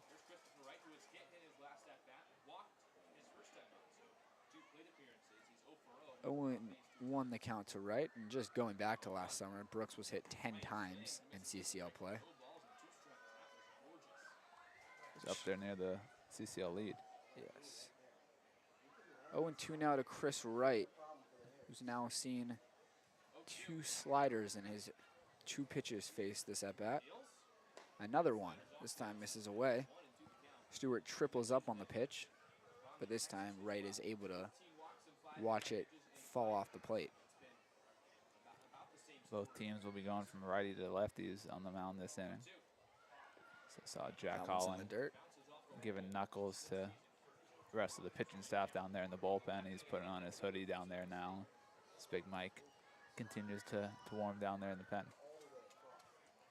2-2 to Chris Wright, who is yet to register an at-bat in 2 plate appearances today. He's walked and been hit by a pitch, and there goes Smith. Left off the plate for Wright, and Smith's able to get into second without a throw. That's a good feeling for Drew Smith, who got caught stealing twice yesterday. And that's 5 pitches, 5 sliders this at-bat. Wow. From Stewart to Wright. Maybe he doesn't trust his stuff against lefties besides the slider. We'll see what he throws on this payoff pitch with first base open. The 3-2, another slider. Wright watches it. Jeez, dude. Chris Wright just pimped his bat there and almost hit Bold with the bat. Now it's Dylan Jackson Productive day at the plate, though, for C-Dub. 2 walks and a hit by pitch. boosting that on-base percentage, which was already up at 340. Now it's Dylan Jackson, who's not a guy that you expect to be a big bunter. Obviously, it's a bunt situation, but he'll show with first and second, nobody out, and he pulls back on a pitch in. When you got a big power guy like Jackson, you love to see him show bunt like that. It really just shows the unselfishness that Jackson has. And it is something that's taught to everyone in high school. When you're in high school, they'll tell you, it does not matter if you're the best hitter on the team. And that goes through the collegiate levels. They do not care how far you can hit the ball. If you can't get a bunt down, you don't mean anything to them. And we saw before the shift change rules, when you were allowed to have 3 guys on the right side of the infield versus a lefty in the major leagues, we'd see guys who aren't bunters bunt the opposite direction for singles. 1-1 now to Dylan Jackson, who shows bunt again.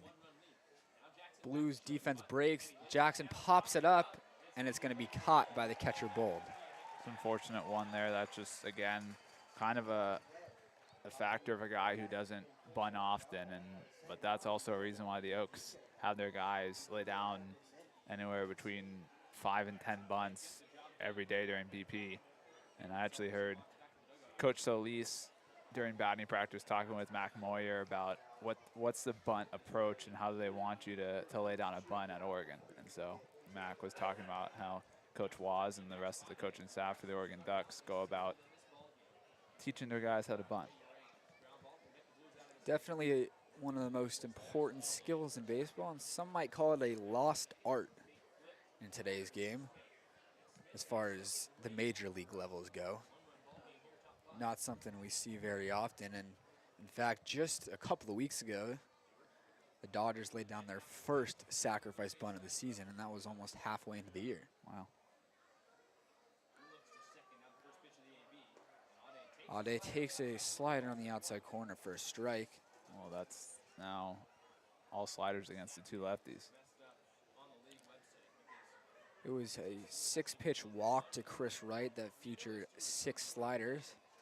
And now his first pitch to Aude is the same one. Throws it again, this time misses inside. 1-1. I just heard Jack Smith mention on the Blues broadcast that this is not the second inning that pitcher is thrown. There's just an issue on the website, I guess, with a point streak mistake. Oh, there we go. Yeah, that makes sense. They also have his name spelled wrong on the point streak. So, Not the only player in this ECL with that issue.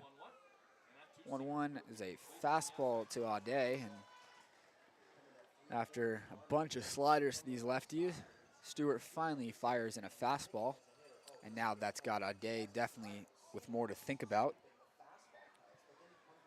Before, he was probably just sitting on a slider. Now he's got the fastball to think about too, and he takes the slider. Very predictable pitch, given he just painted a fastball. 2-2 now, with 2 men on and 1 out. Smith at second, who was hit by a pitch. And Chris Wright over there at first, who walked. Aude chops that one softly. It's going to be a tough play. And Schroeder throws it away. Smith comes in to score. Chris Wright takes a hard turn. He gets the stop sign, and he's held up at third. The error by Augustus Schroeder gifts the Oaks a run and 2 men in scoring position with just 1 out. A lucky break there for the Oaks is Aude, not the fleetest of foot, not able to beat that one out, but just a brutal throw over there by the third baseman, sails it away, and the Oaks get a big insurance run right there thanks to the air.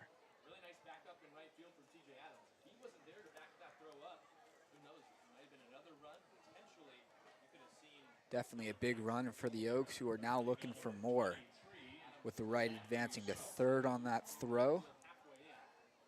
And the hitter Aude getting to second. Now it's Zach Schwartzberg with the Blues defense, Blues infield defense halfway. The middle infielders are halfway. It looks like the corners are also halfway, not even up on the grass. Schwartzberg grounded out to short in his last at bat, and he struck out back in the second. He's going to be looking for something up in this situation, try to drive it to the outfield. And he hits it on the ground to Hardy, and he has no play at home, so he goes to first. Zach Schwartzberg is retired, but he picks himself up an RBI and gets the Oaks their 6th run of the ball game, who leads 6-3. Just a beautiful read there by Chris Wright is on contact. He was breaking for home, and if he would have hesitated at all, he would have been gunned down at the plate, as we know how excellent of the defender Theo Hardy is over there at short. A great job there by Chris Wright to get another insurance run across. The Blues keeping their infield halfway as opposed to in might have cost them a run there. There could have been a play at the plate there for Hardy, but as he was a little too deep, he didn't want to risk everyone being safe on that play, so Hardy makes the conservative decision to throw it to first and retire Schwartzberg. Now it's Mac Moyer, who's 2 for 3 today with 3 RBIs, all coming on 1 swing back in the second inning. Stewart continues to fire that slider to these left-handed hitters, and this time he gets a swing and a miss from Moyer.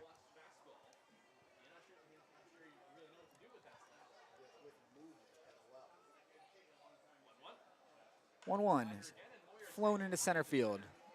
Jariah Lewis backs up and makes the catch. A few feet in front of the warning track. The Oaks score a couple in the top of the 5th to extend their lead out to 3 runs. We're halfway home in this one. Mike Stanford coming out of relief to relieve Jack Holland.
And before we begin the bottom half of this 5th inning, just wanted to give a quick shout out to our amazing sponsors.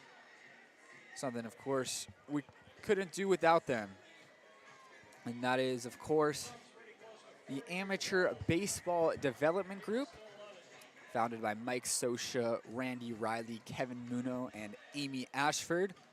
We very much appreciate their support. We would not be doing this without them. Can't forget Richardson Sports, the official hat sponsor of not only the CCL, but also the Conejo Oaks. And we do sell Richardson Sports Conejo Oaks hats at the front gates of our home games. Of course, down here in SLO, can't get any Oaks gear, but sure, they sell CCL hats. Once again, we could not do anything without our generous sponsors, Richardson Sports and Amateur Baseball Development Group. So we're getting ready for the bottom of the 5th inning as the crowd and Austin are vibing to YMCA here. A lot of participants in that.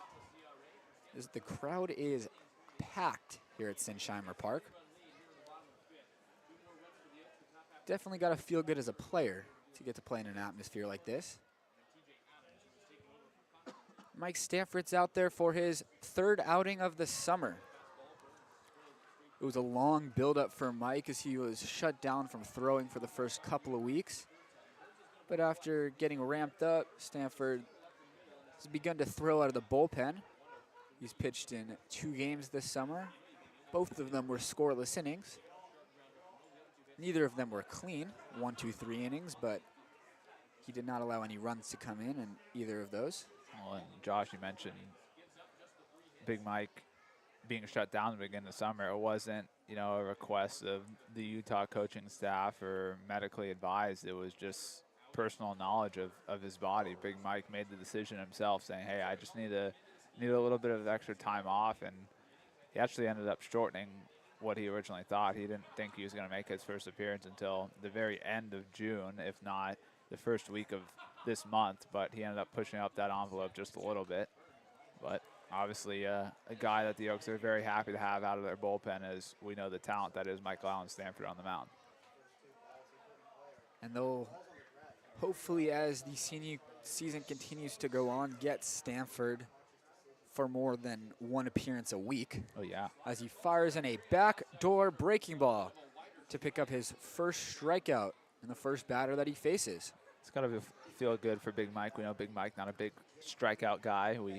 We saw when he made his first start of the summer last year. It was actually here at SLO, where he pretty positive he earned himself player of the game that game. He pitched, I want to say it was 4 or 5 shutout innings, and I think he only had like maybe 2 strikeouts that game. And really, anytime he pitched after that, it wasn't a lot of strikeouts, just a lot of ground balls. As it's known in the MLB, he's a ground ball pitcher. It's a lot of weak contact, does Mike Stanford, and that was actually his first strikeout of the summer. And he's got that stuff that you normally see a sinker ball pitcher throw, but I don't think there's any guys on this team who know how to throw a sinker quite yet. Maybe at some point as they continue with their careers. Oh, yeah. Hardy shows bunt, but pulls back as he's fooled on a breaking ball from Stanford. 0-2 now to Theo Hardy. Not the best day for Hardy at the plate. 0 for 2 with a double play and a strikeout. But we've seen him play some stellar defense at shortstop. The 0-2 is another breaking ball. Oh. This time, Hardy lays off, and Stanford doesn't get the call, but Durfee letting him know that's exactly where he wanted it.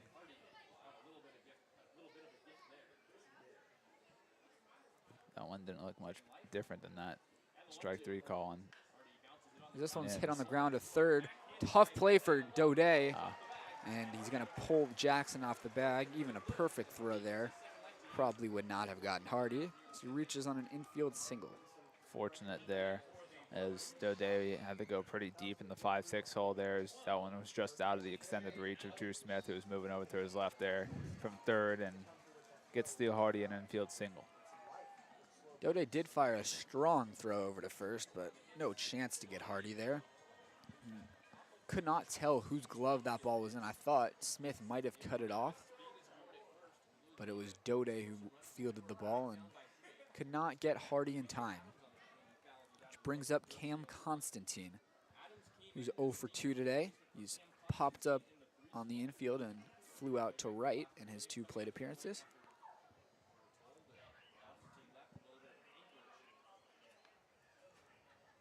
Constantine made a nice catch on the run in front of the wall back in the first batter of the ball game, actually. He swings through, and it actually looks like might be a different hitter at the plate other than Cam Constantine. It is. Yeah. That's going to be TJ Adams from the University of Arizona. Seen him before this summer. Not sure what happened to Constantine, because I remember last time we were here, Jack Smith let us know that whoever the Blues start, they stick with.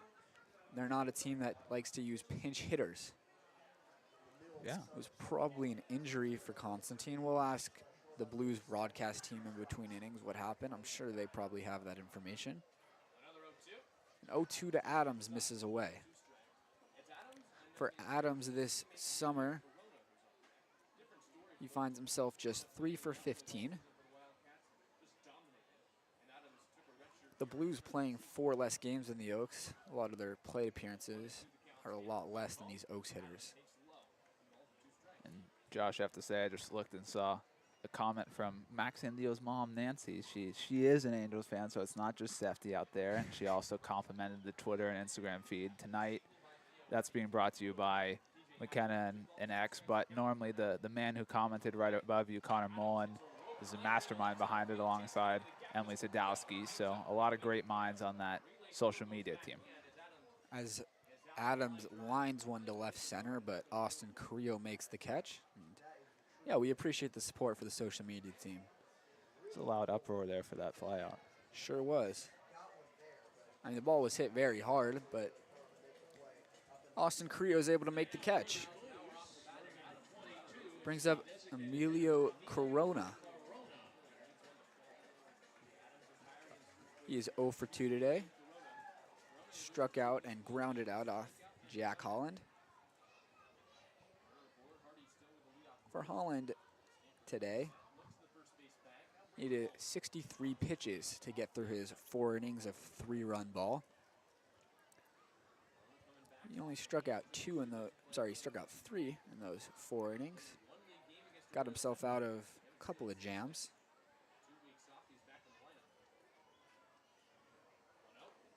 1-0's inside. 2-0 now to Corona. Well, Josh, it looks like 1 inning maybe. Oh, maybe not. Brett Edwards, I thought, was warming up, but he totally just faked me out. He just threw a pitch without a baseball. So looks like he's starting to get loose. Don't know if they're going to go to him. Ryan's trotting over there now, so we'll see if this will be the only inning for Big Mike tonight. Well, he's behind in the count, 3-0 on Corona. Jake Bold waits on deck. After plating 2 in the top half of this inning, Stanford definitely wants to get a shutdown inning here. And Corona swings through a 3-0 pitch.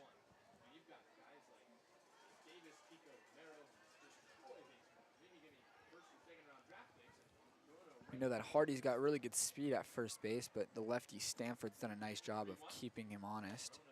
And he paints the outside corner. Count runs full. This will put Hardy on the move.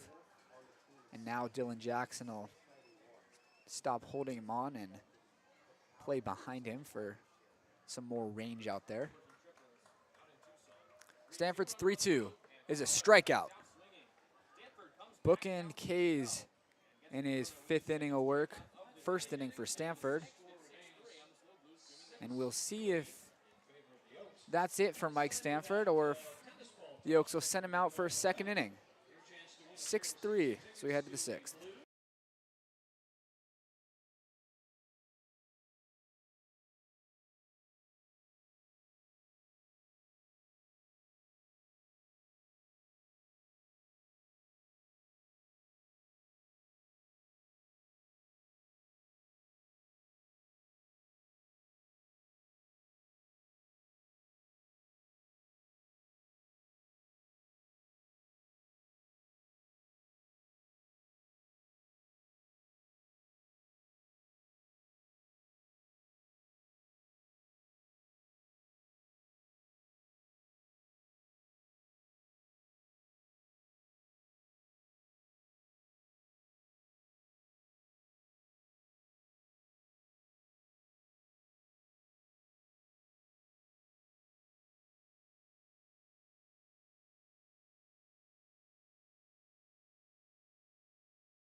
Top of the 6th inning. This is just about set to get underway. Chris Stewart's still out there, and in between innings, we were able to ask Jack Smith what was wrong with Cam Constantine, and he was nice enough to let us know that Constantine left with an ankle injury. And it's not like it was something that just came up. Apparently, it was hindering him all game, which is, they say, which is why this Brendan Durfee's single turned into a double back in the first inning. It obviously wasn't the hardest hit ball from Durfee, but it was able to shoot the gap and get to the wall in right center.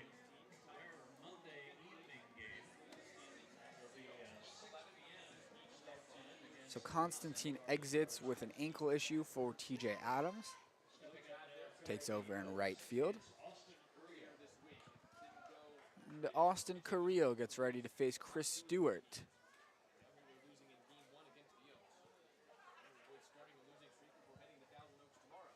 Carrillo is already getting his 4th plate appearance of the day as he flies it to left field, and Burns is there for out number 1. In the 5th, Mac Moyer had his 4th plate appearance in 5 innings. And now Carrillo, Daudet, and Durfee will get their 4th already here in the 6th. Brett Edwards is throwing for the Oaks in the bullpen, so that's probably it, just the 1 inning for Mike Stanford, but we'll see if he begins the 6th. Coach Solis is not a big fan of pulling guys mid-inning, so you'd have to imagine that Edwards will begin the 6th. It's 0-1 to Zach Daudet. Wow. Takes another called strike. 0-2 now to Zach, who's looking to avoid going down for the 3rd time today. He walked back in the 4th. Stewart's 0-2. There's a ball just below the knees, 1-2. Two very bold people walking in front of us right now wearing Houston Astros gear. Tough night for them. That is quite bold. 10-1L. Yeah. Brutal. Don't have sympathy. You see the Bush League move by Chas McCormick last night? Yes. What are we doing? Typical Astros fashion. 2-2 to Zach Daudet. In the dirt. Count runs full. All sorts of fans. A guy in Indians gear. Yeah. Only Indians fan I know is my old pediatrician. One of the podcasters I listen to is a fan. And Great Daudet AB. walks for the 2nd straight plate appearance. Phenomenal at bat for Zach, who falls behind 0-2 and then takes 4 straight close pitches. And after striking out in each of his first 2 plate appearances, you gotta feel good if you're Daudet, walking in each of his next 2. And that brings up the hot bat of Brendan Durfee, who's 2 for 3 today. Grounded out with 2nd and 3rd to end a threat in the 4th. Josh, I'm trying to see if Big Mike is for sure done, because usually I see the guys go back there and give high fives and knuckles and dap up their fellow arms, but I haven't seen him go back there yet. I don't see him in a hoodie, and Brett Edwards isn't throwing anymore, so maybe they'll trot Big Mike out there for another. I'm sure the coaching staff would like to see them lengthen Mike as much as they can. Pickoff attempt at first. Daudet's back. I certainly would like to see Mike out there for 2nd inning, but obviously don't want him to hurt himself. He's a fun guy to watch pitch, especially when you got a 3-hour bus ride to follow the game. I mean, we talked about it, Josh. Obviously, we know that certain coaches give specific instructions and requests to Coach Solis for their guys, and obviously with Big Mike making the very respectable accomplishment of going from JUCO all the way up to D1 just after 2 short years at JUCO is an impressive jump, and maybe the Utah coaching staff is just like, hey, let's ease it off with this guy this summer. We want him to be the guy we know he can be and the guy that we won over multiple other Division I schools. Now Chris Stewart has picked over 5 times in a row without throwing a pitch to Durfee. Maybe let's adopt some MLB rules here on the CCL. Yeah, I believe, was it Connor who said that the other day as well? Yeah. We saw this happen against the Pirates on Tuesday. Yeah.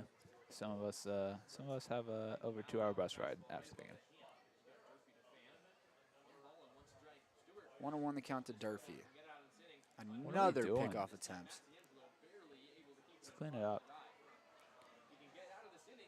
And it's not like any of them have really been close. Daudet's been able to get back pretty easily every time.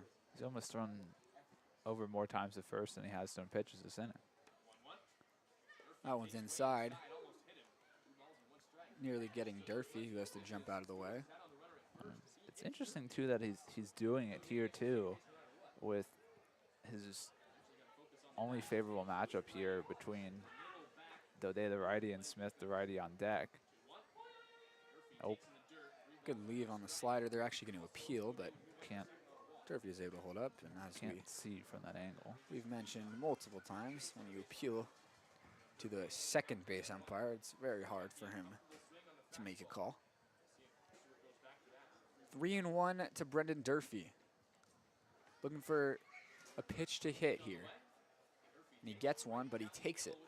So I think Josh Big Mike is going to be done. I just saw him going all the way out, deep into the distance to put on a hoodie, and he's way out there far now. So it looks like it's going to be Edwards. 3-2 misses. Not a babe. Brendan Durfee's on for the 3rd time today. Have a day.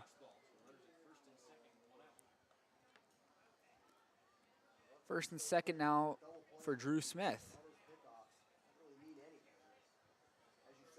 Smith is 0 for 2 today.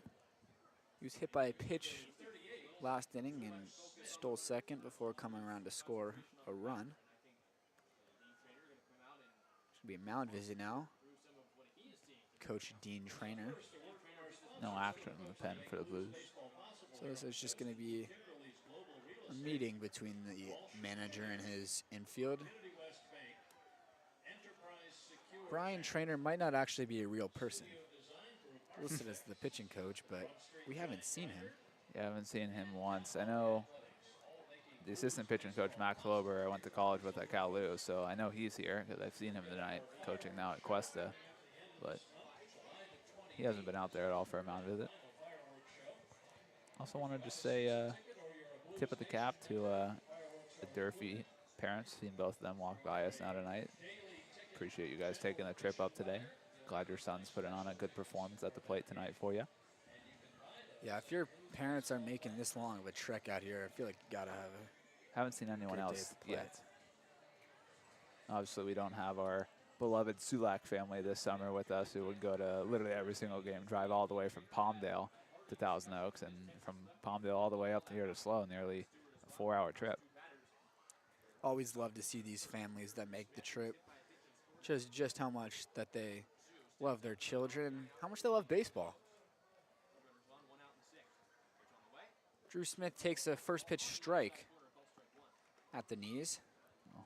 Obviously, it was a special one for the Sulaks last summer. Last summer of baseball for Cody. Last summer, they're gonna get to watch of someone in their family playing baseball until Cody has kids of his own.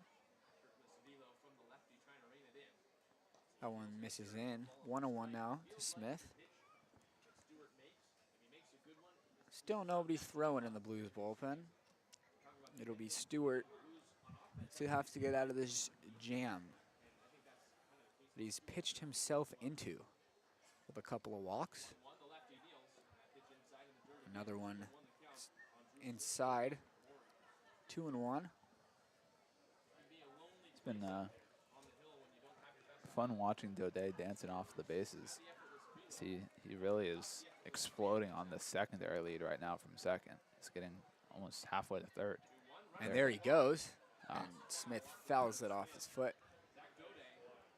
Would have had that easily. Definitely would have been in there. But Smith liked the pitch that he saw.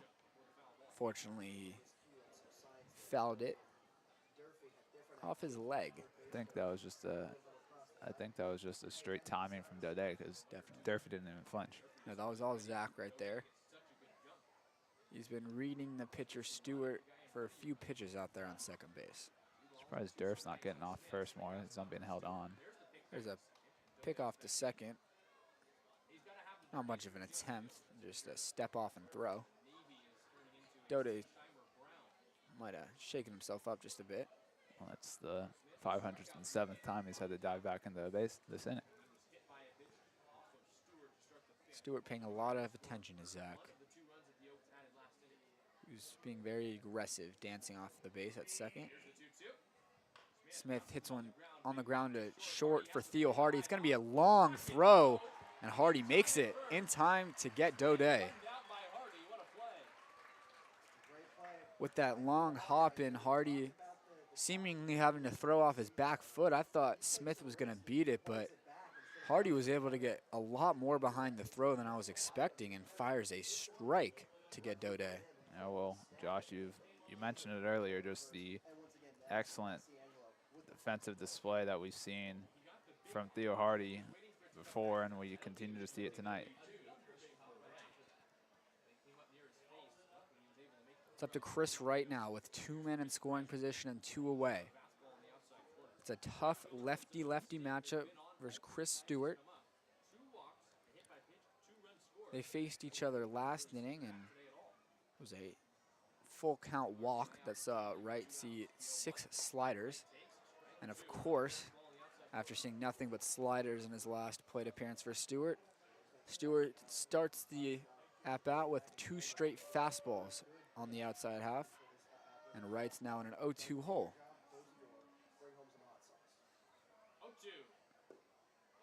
That one misses. Daudet's over there at third, Durfee at second. Oaks up 6-3 in the 6th inning of this one. Why not a couple more insurance runs here? Looking to Chris Wright to get those. A 1-2 from Stewart. Good leave. It's in the dirt, 2-2. Long innings for the Oaks offensively these last 2 innings, with Big Mike having to take a long time to wait to come in, and now Brett Edwards just trying to stay warm down there. To see him pacing back and forth, throwing every once in a while to Ryan. 2-2 to Wright, who goes down swinging. First time that Wright is retired today. He goes down on a strikeout. First one for Chris Stewart in his 2 innings out of relief. As we head to the bottom half of the 6th, Oaks still leading 6-3.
Brett Edwards is indeed out there to begin the bottom of the sixth for the Oaks.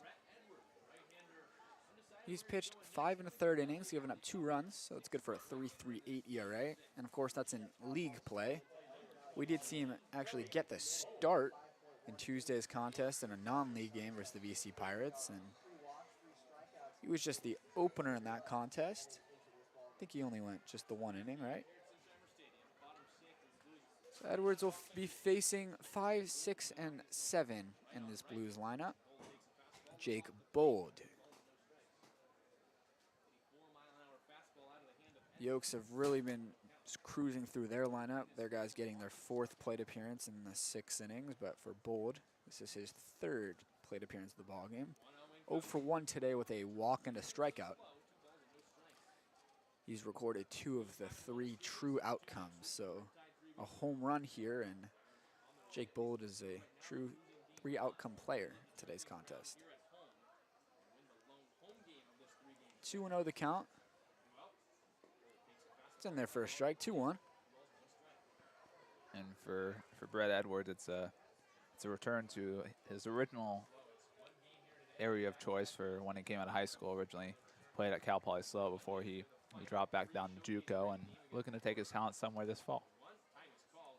This time is called by Bold right before Edwards fires the pitch, but as he was already in his motion, Edwards didn't want to hold the baseball and just lobbed it over the head of the catcher and into the backstop.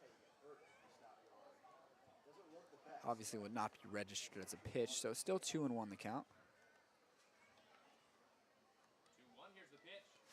Now it's lined back up the middle for a base hit. Leadoff single for Jake Bold. That's only the first time since the first inning that the leadoff man has reached for the Blues, and of course in the first that was via the error, so that's the first leadoff hit in this ballgame for San Luis Obispo.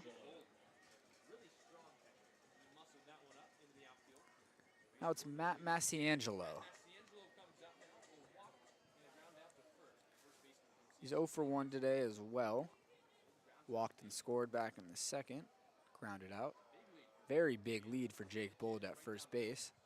Stays put though, as Edwards fires in a strike to Massiangelo. We saw this earlier in the game with Bold, where he was very aggressive at first base as far as his lead goes. He might shorten it up here, given that the Oaks sure noticed. Edwards comes home, and that one's lifted out to center field. Mac Moyer's on the run, but he'll make the catch easily. And that's the first out of this 6th inning. Some oohs and ahs again from that fly out. Definitely a good swing, but as we know, Mac Moyer catches just about everything hit to center field. Defensive wizard.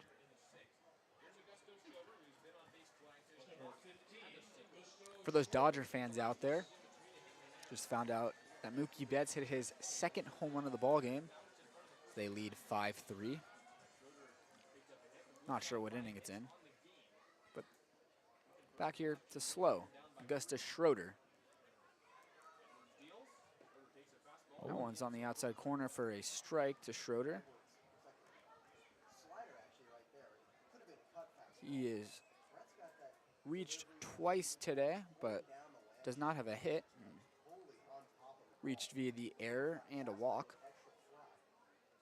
Had that weird cue shot to first base as Bold gets a great jump, great lead, and shut it down after getting a pretty solid jump over that first base. Obviously wasn't good enough for him, so he shut it down over there. You're gonna have to look to see what the official score says on the point streak, because on the scoreboard here, they actually gave Augusto Schroeder a strike. I'm sorry, it gave him a hit, but we ruled it an error. Augustus Gloop. What? Do you not know who Augustus Gloop is? From Willy Wonka? Which one is that? Which one? I don't remember the names. Is it one of the kids? Yes. There goes Bold, great jump, and no chance as the pitch was in the dirt.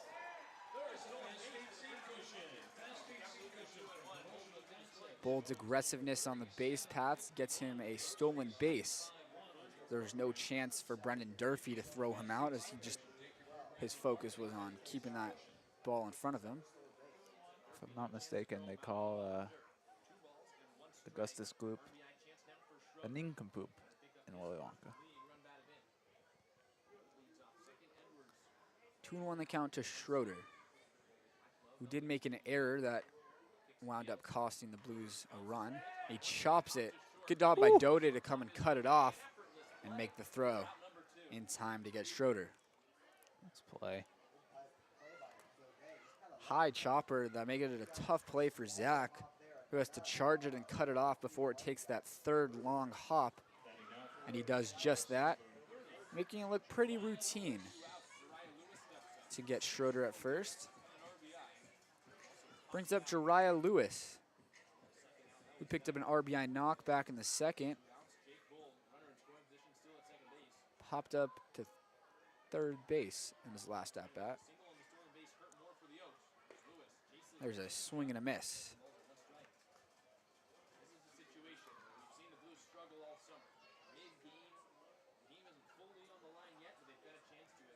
6-3 lead for the Oaks. Blues trying to chip away here with Jake Bold in scoring position.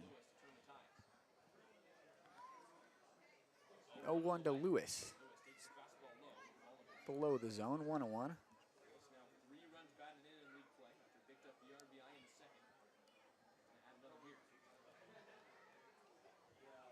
1-1 the count to Lewis. Bold's got decent speed at second base. He'll look to score on a base hit. Daylight shown by Daudet, so Edwards steps off but doesn't throw to second.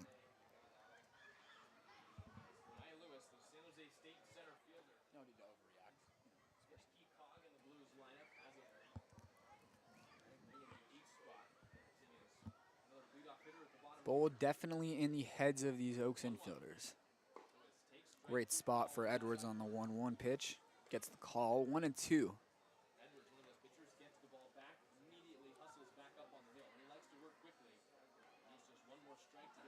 Edwards has gone multiple innings twice for the Oaks. See if it's just the one for him or if they'll throw him out there for a second. It probably depends how the rest of this goes, as there's a check swing and he actually was not able to hold up. An inning-ending strikeout for Brett Edwards. Once again, the Blues leave a man on base. Jake Bold stranded after a leadoff single. We head to the final third of this ballgame. Oaks leading 6-3.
Ladies and gentlemen, we'll welcome you back here. Josh had to step away for a minute, and not exactly sure what's going on here, but Coach David Solis just had a very lengthy conversation with the home plate umpire. Not sure what it was about. Looked like they were both looking at their scorecards, and they'll send the home plate umpire over to talk with head coach Dean Trainer for the St. Louis Blues, St. Louis Obispo. For the Oaks, will be the bottom third of the order due up. Dylan Jackson to start things off here. 1 for 3 tonight is DJ. Unfortunate for DJ, a tough strike 3 looking in a second at bat, and then an unsuccessful bunt attempt as he popped it up in foul territory. But it will be DJ to lead things off here in the top of the 7th.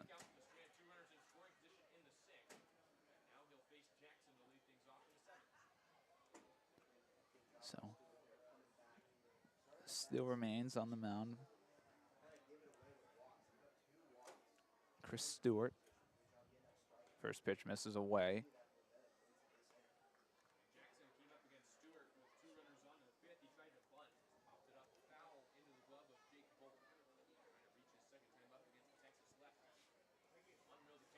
One-0, swung and a miss.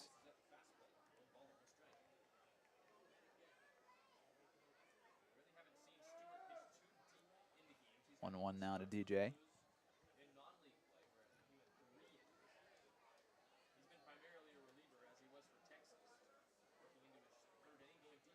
That one misses in as DJ just has to lean out of the way of that one. 2-1 the count now to him. And as Josh and I have mentioned on this call tonight and in previous games, Dylan Jackson, really quality swings. We saw him put one over the left field wall at Cal Lutheran, which is no small task, as we know that the wind blows the opposite direction it does here at Sinsheimer Park. Is there's a jet stream out to right, but not a lot of help to left. But Jackson absolutely barreled a baseball early on in the summer for the Oaks. It's a 3-1 count to him now. That one misses away and gets past the catcher. DJ will hustle down to first, take a look at second, but he'll just stay there. That's the leadoff walk for DJ.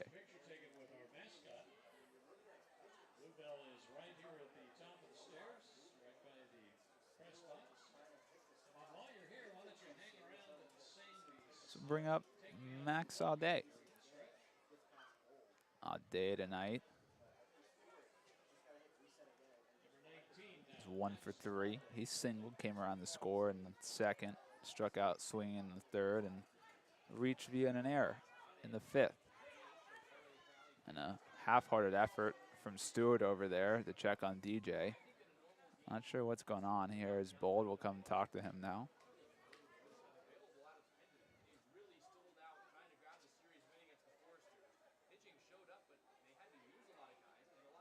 And right now, Jack Smith, the Blues broadcaster, talking about that.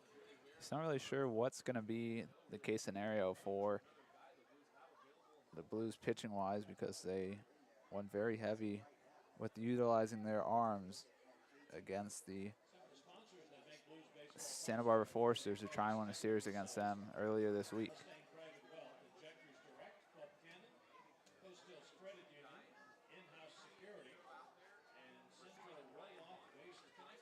Bold will come back now.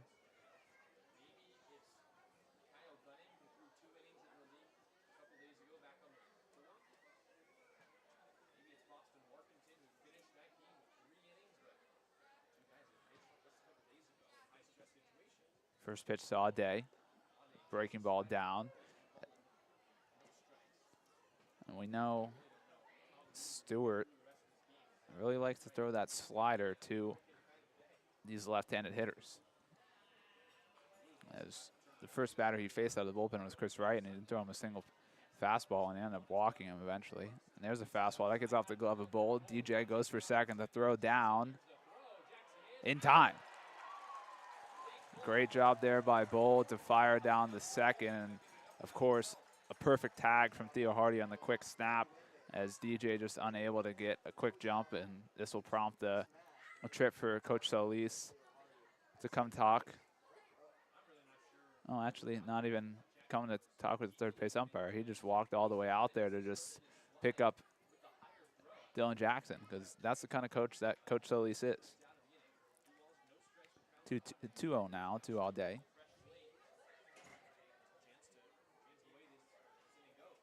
Two-0 delivery to Aude. That one's down in the dirt. That's 2 straight wild pitches from Stewart, as he's had some blunders here.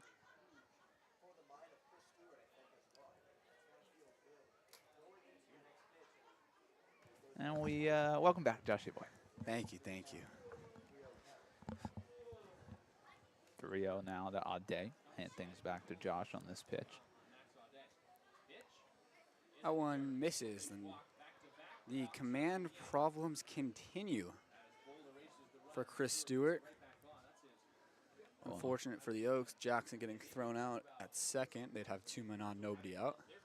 Well, Josh, when you had to step away, I was mentioning to the audience, Jack Smith was mentioning that they went very heavy with using their arms in this series against the Forcers that they tried to win earlier this week, and he doesn't really know who exactly they're going to have options-wise out of the bullpen, so that's why Stewart's still on the mound despite the command troubles. Well, hopefully the Oaks are able to take advantage of that. Saw this similar thing happen in a non-league game against the VC Pirates. And in that game, after using their 2 available pitchers, they just went with position players for the rest of the way. I'm sure the Blues aren't going to be doing that. As Schwartzberg showing bunt early, probably a fake. And that's one way up and away. Yeah, and Josh, while you were gone, when Dylan Jackson got on, Stewart stepped off the mound and lobbed it over the first base and almost threw it away. The first baseman had to step over Dylan Jackson to get it, and unfortunately for the Oaks, it was a wild pitch that Bold just was able to sprawl to, and DJ just a little bit of a late jump, and of course an excellent tag from Hardy to catch the stolen base attempt from DJ. Now it's 3-0 to Schwartzberg, and for Stewart, and 2 1/3 out of relief. He's already walked 5 and hit a batter. Wow. Just 2 runs coming in, though. Don't think he's given up a hit in those innings. He is not. 3-0 to Schwartzberg is another walk, the 6th that Stewart has surrendered, and the 3rd one of the inning already. This will bring out a mound visit from Coach Dean Trainer. Still nobody warming in the pen as Trainer actually stops halfway between the grass and between the dugout and the infield, but he keeps going. Well, Josh, this may be a situation where we see a guy who's a position player pitch. We mentioned earlier Jake Bold, the catcher, has thrown 4 innings of release this year, and we'll bring up Mac Moyer, and also Coach Solis is going to put in a pinch runner here as Carson Falskin is going to come in the pinch run for Max Aude. Solis wanting to do anything he can to help his team win, even in a 6-3 ball game where they're leading. But every run is important to him. Falskin pinch ran down in OC last week for Brendan Durfee, and that ended up paying dividends as he came around to score. Now Falskin pinch runs for Aude, and it's an easy swap as Aude was the designated hitter, so there won't have to be any defensive shifting or defensive changes made. Top of the lineup now in Mac Moyer. Usually a very aggressive hitter, and he swings at the first pitch, loops it into left center. It's going to drop for a hit in front of Lewis. Getting the turn is the pinch runner, Falskin. It's cut off. The throw is not in time. And with nobody covering third, Schwartzberg is able to advance. The Oaks pinch running decision pays off. We know how great Coach Solis is with those decisions, and have yourself a day at the plate, Mac Moyer. 4 RBIs now. It's his 3rd hit of the ballgame, 4th run driven in. And that just shows you how great he's feeling at the plate. A guy like Chris Stewart, he's already walked the first 3 hitters this inning, has thrown 9 straight balls, and Moyer swings at the first pitch. Gets himself an RBI knock. Another aggressive hitter up there, Carrillo. He takes the first pitch, though, as it misses off the plate. The Blues will bring the infield in now. We're late in the ballgame, and they trail by 4. Schwartzberg is on 3rd, Moyer at 2nd. Carrillo takes, and it's a wild pitch. Schwartzberg will score easily. Heading to 3rd is Moyer. The Oaks lead 8-3. Well, and this inning has begun to clear out the fans here at Sinsheimer Park. We went from about a dozen open seats to at least 100 open seats now. Yep. Obviously, it's getting late in this one, 8-3, and with how the Blues offense has been playing as of late, it's definitely a tough lead to come back from, and the fans start to trickle out of here just a bit. There's a strike from Stewart. So I just heard Jack Smith say that the two guys currently warming up are Josh Blum, who's pitched 2 of the last 3 games, and the other one is Kate O'Hara, who is a position player who participated in the Dizzy Bat contest earlier tonight. Alrighty. That one misses up.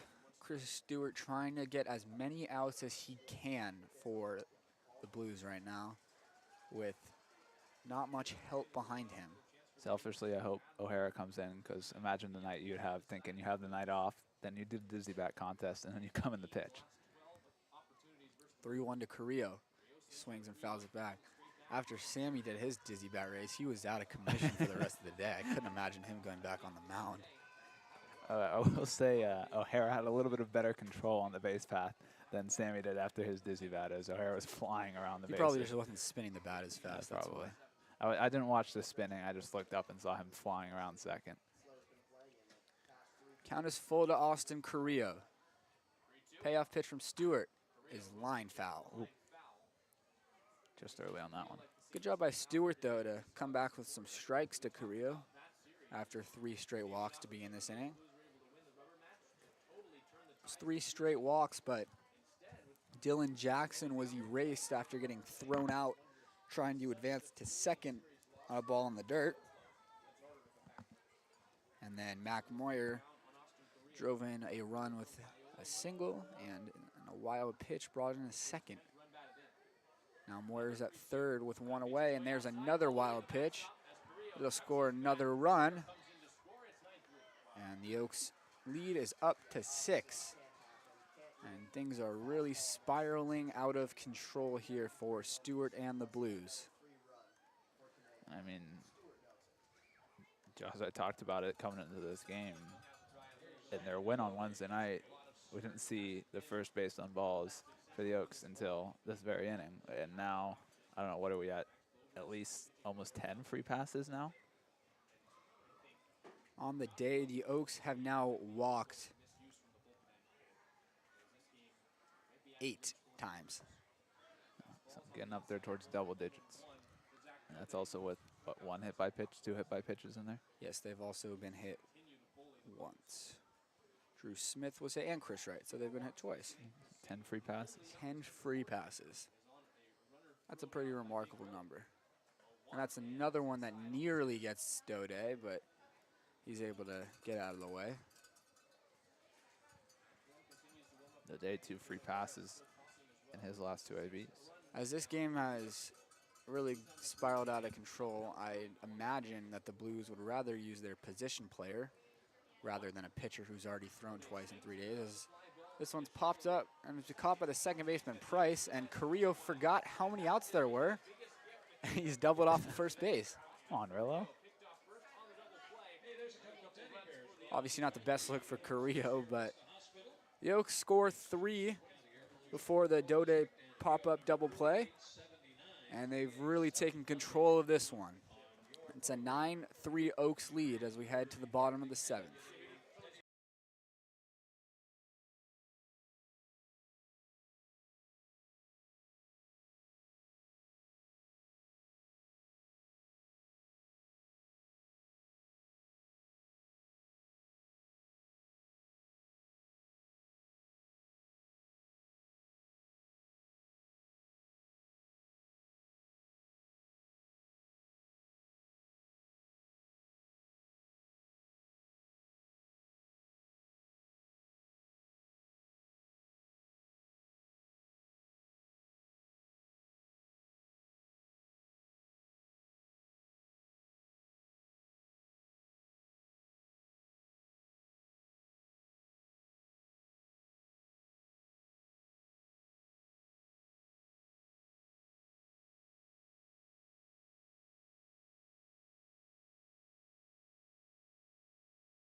The new pitcher to begin the 7th for the Oaks is Colby Downard.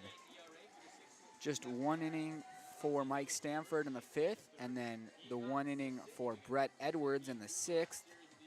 Now the Oaks go to Colby Downard, who's been one of the most heavily used Oaks relievers this summer.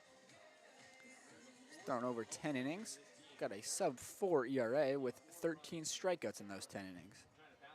Obviously in a 9-3 ball game, Downer doesn't have to do anything here but throw strikes. As he misses high. I'm sure how this inning goes will decide what the Blues do as far as pitching goes for the 8th inning. If it's still a 9-3 ball game, I'd imagine that they go to a position player, Kate O'Hara. But should the Blues chip into the lead a little bit, I'm sure it'll be Blum, the reliever who's thrown twice in the last 3 days.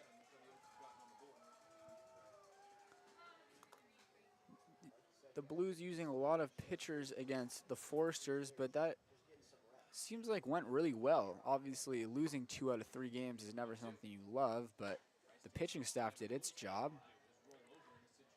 It was a 2-0 loss, a 5-3 win, and a 3-1 loss for the Blues in that series. So pitching staff was able to do their job. Just unfortunately, it took a lot of them to do so, and they're very short-staffed tonight, which also explains why Cunningham was left out there a little bit longer than we were expecting, throwing 82 pitches through just 4. Payoff pitch to Darius Price is a backdoor breaking ball that doesn't get the corner, and it's a leadoff walk. After no leadoff base runners from the 2nd through the 5th, the Blues have now started back-to-back innings off with someone on first. And we'll see for Coach Solis if he decides to keep going with this only 1 inning for relievers. But we know Downard has gone multiple innings in previous relief appearances.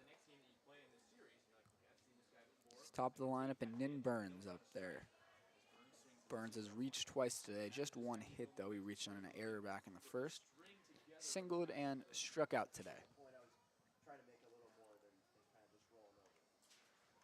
Downard looking for a double play ball here. Obviously Burns has great speed, so tough guy to double up.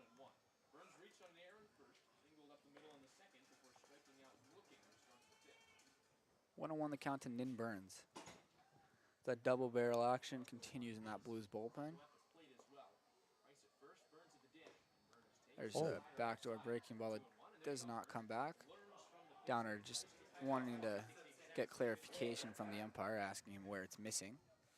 Well, Josh, actually, I don't know who's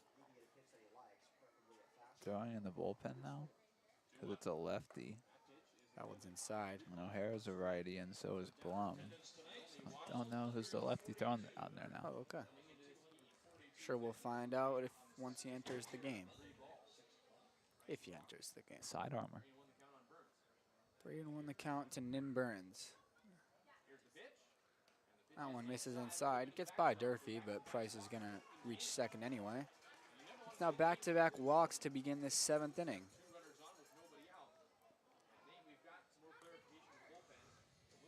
No need for Colby Downer to try to be too perfect here with a 6-run lead. Oh, Josh, I now know who's on the mound warming up. In the bullpen? Yes. Oh. It is Matt Massiangelo. No way, really? That's what our guy Jack just said. Matt Massiangelo, if you've forgotten, was the first baseman for the Blues today. Looks like he's throwing pretty hard down there. Sidearm. Little Cameron Deck-esque. Wonder if he can top Cameron Deck's, what was it, 79 he threw the other day? Yep.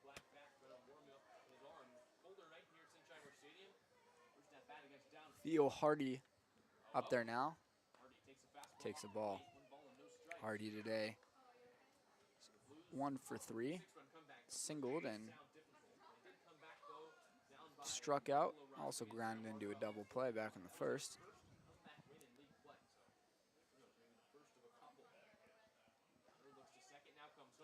That's a line drive to second, and it's off a diving Schwartzberg into center field. Burns has got wheels. He heads all the way to third.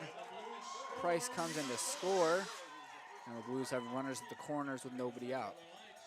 There's an unfortunate one there as Schwartzberg didn't get a great read on that sharp liner towards the second base bag, and it ends up just going underneath his glove and sets up runners in the corner. As for Downard's only had one bad outing this year, and came on Father's Day, and it was due to command issues. And so far tonight, we've seen some command issues for Downer. Let's see if he can try and lock it in here. Still a 5-run lead for the Oaks, but obviously you don't want it to get too close.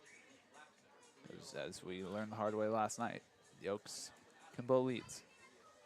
Not just last night. Something that's been a common theme for the Oaks this summer. Some late innings leads blown.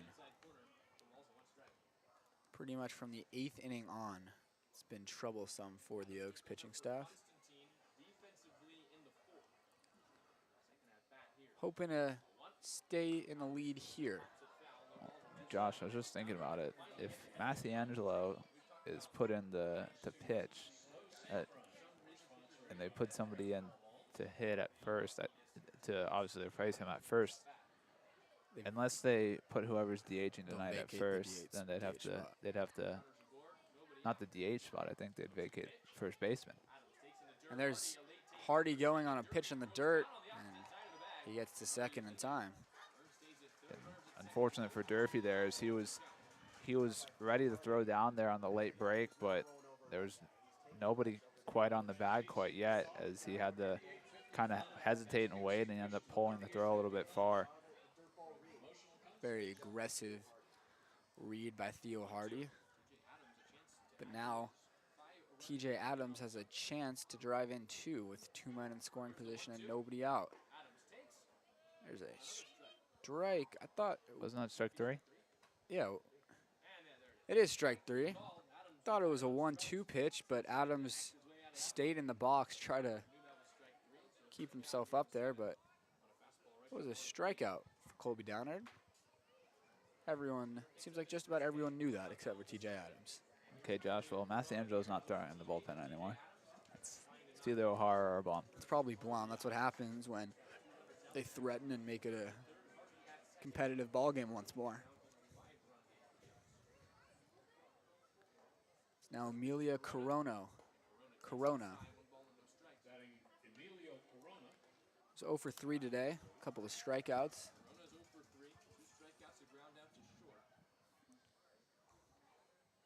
Blues trying to make this one interesting.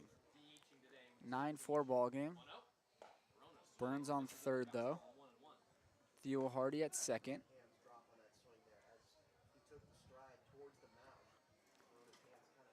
Colby Downard looking to settle in after back-to-back walks and then a single to begin the 7th inning. Picked up a strikeout of TJ Adams. It's 1-1 to Corona. That time, Downard gets the call with that backdoor breaking ball. 1-2 now. Obviously, in a 9-4 game, the Oaks are keeping the infield back. More than willing to trade an out for a run in this situation. Downard's 1-2. Is swung on and missed. Downard strikes out back-to-back Blues hitters. And that brings up Jake Bold, and also Austin for Massiangelo. He's on deck, so. Ah, that's true too. Now it's Jake Bold, who's reached twice today in 3 plate appearances, 1 for 2. The walk, a run scored as well. He swings at the first pitch, drives to deep right. Chris Wright has a long run, but he makes the catch. Right away. And Colby Downard is able to escape further damage. Just 1 run coming in for the Blues when it could have been much more. And the Oaks still maintain control of this one as they lead 9-4 heading into the 8th inning.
Just before we came back, we were all startled by a firework out in center field that I'm sure you saw on the broadcast if you were looking down.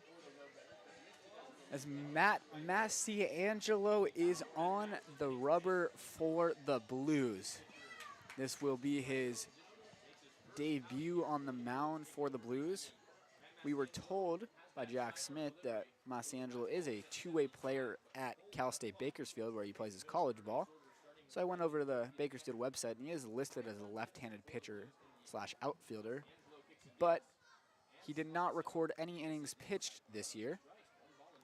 We've also been informed by Jack that Massiangelo throws slower than Cameron Deck does. But he does have the funky sidearm left-handed delivery. Like Rogers? Yeah, not as low, but it's more like Jake Diekman. 2-1 the count to Brendan Durfee. Durfee, of course, is having a great day today. 2 for 3. He's got himself a couple of knocks and a walk. And this time he gets hit. And that's unfortunate for Durfee. Obviously, he gets hit a bunch as a catcher, but great day at the plate for him, though. Yeah, it's the 4th time on base today in 5 plate appearances.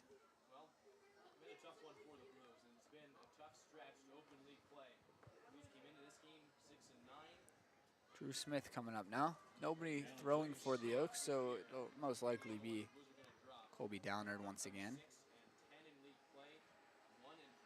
We're getting all of it tonight, Josh. The train going by now, too. And Durfee now, it's the first time he's been hit this summer, so. Wow.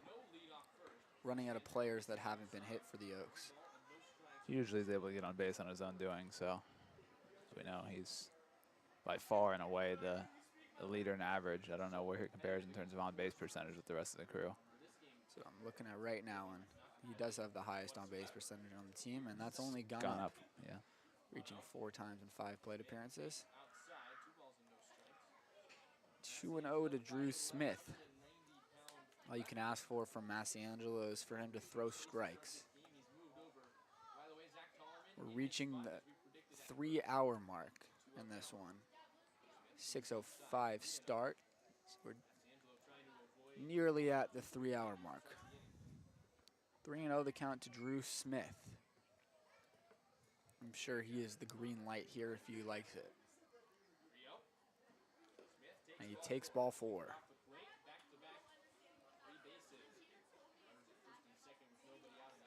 The crowd continues to thin here at Sinsheimer Park.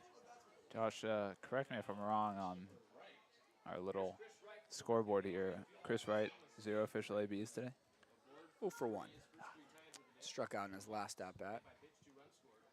Before that, 2 walks and a hit by pitch for Chris Wright. It's another lefty-lefty matchup for Wright, who shows bunt and bunts it foul. Interesting to see a bunt there. Yes.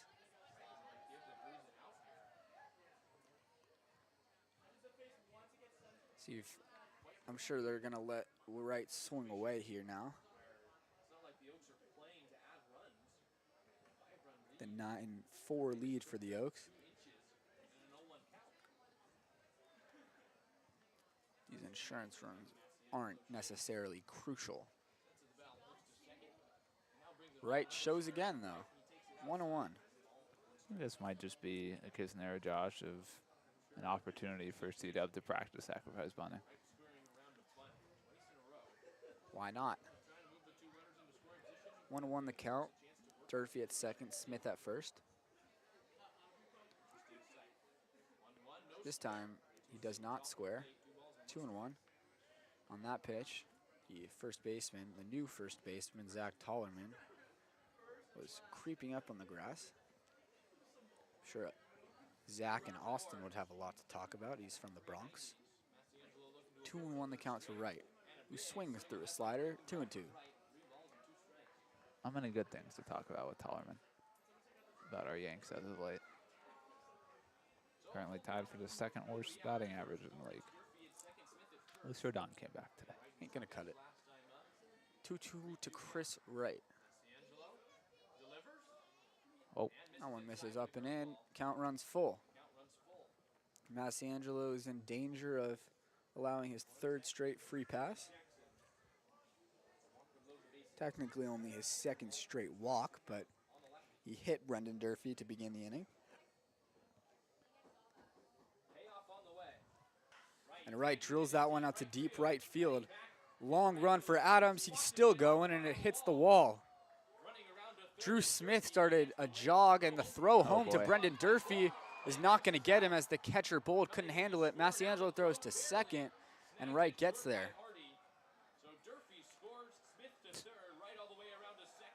Drew Smith, not sure if you saw that, Austin, but he started busting into a home run trot rounding second base as he thought Chris Wright left the yard.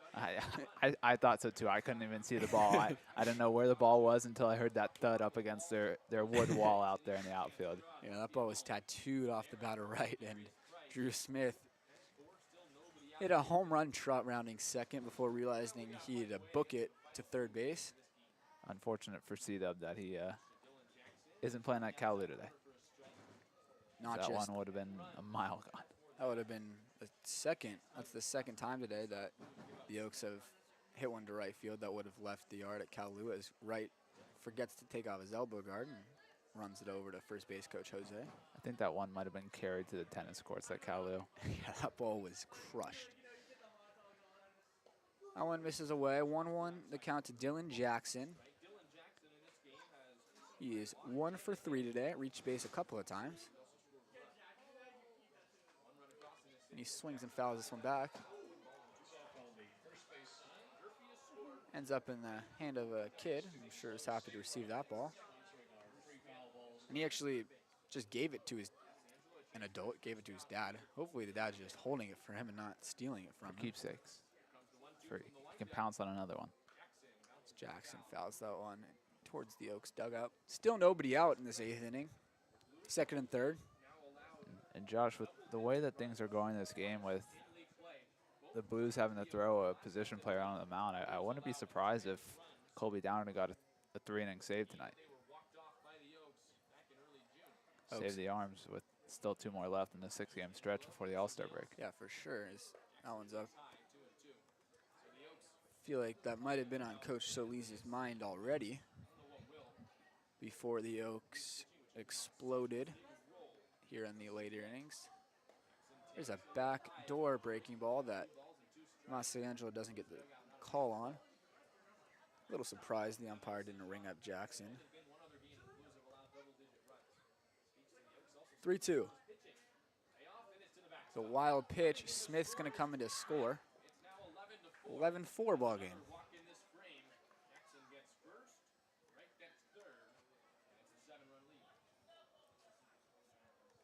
The first 4 batters of this 8th inning have now reached for the Oaks. First debut for Falskin now.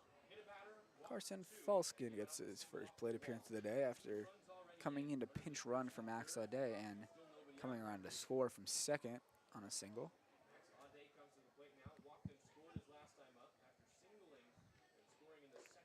Falskin takes a ball. And not to be rude to any guys, but Falskin, one of the guys who I didn't know how to pop, destroyed one over the wall during batting practice today. He came close a few swings in a row. Nick Lee, I think, barreled 2 or 3 over the wall, too. Yeah, but none were as far as that ball that Drew Smith hit off the back net. Yes. 1-1 the count to Falskin. He's looking to get things going this summer. He's got men at the corners with nobody out.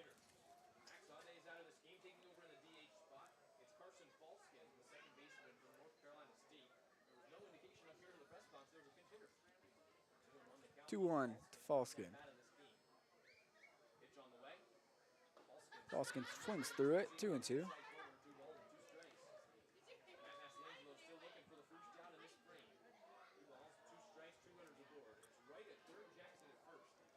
Still a couple of hoots and hollers for some hot sauce here. Falskin swings and misses. Bold is unable to hold on, but still a strikeout. And the first one for Matt Massangelo this summer.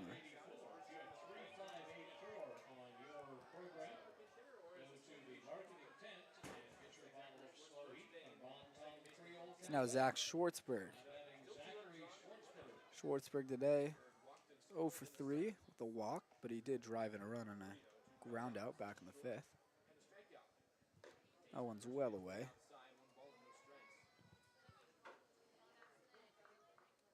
We are now over the 3-hour mark in this ball game. Still got a couple innings to play. Top of the 8th, just 1 out. Oaks threatening to score again as Schwartzberg pops one up in foul territory. Tollerman makes the catch. He's in that whole frame right there. Is Tollerman a lunge backwards for that one? Nearly overran it, but Tollerman was able to make the catch easily to retire Schwartzberg. It'll bring up Mac Moyer for his 6th plate appearance of the day. He's had a day up to this point, 3 for 5 with 4 runs driven in, and looking like he's going to earn himself the player of the game for the Oaks. There's a lot of guys who could be crowned without honor tonight, but I think Moyer deserves that. Exactly. The two of them, I was debating between Moyer and Durfee. I have to go our first co-player of the game with them. 4 runs driven in, though, from Moyer. And if he drives in a 5th. Yeah, I have to say sorry to Durf. Yes, exactly. Don't have last summer where we had, what was it, 5 player of the games down in Compton one day. That was crazy. Sammy just asked like one question to each of them or something. I interviewed Daudet.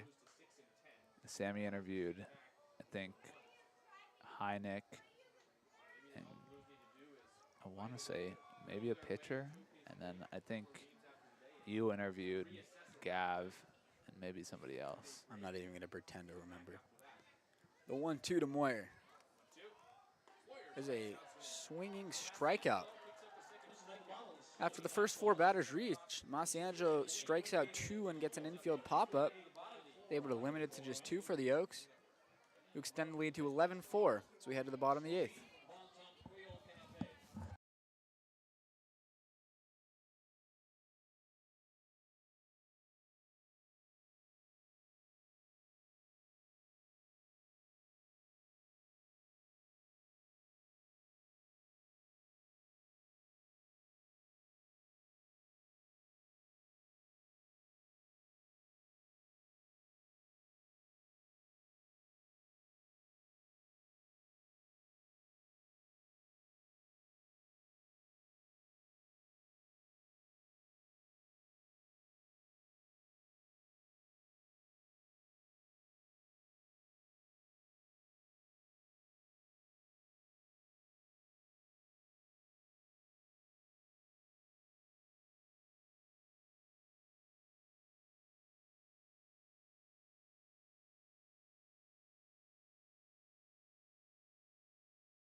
After pitching the 8th inning,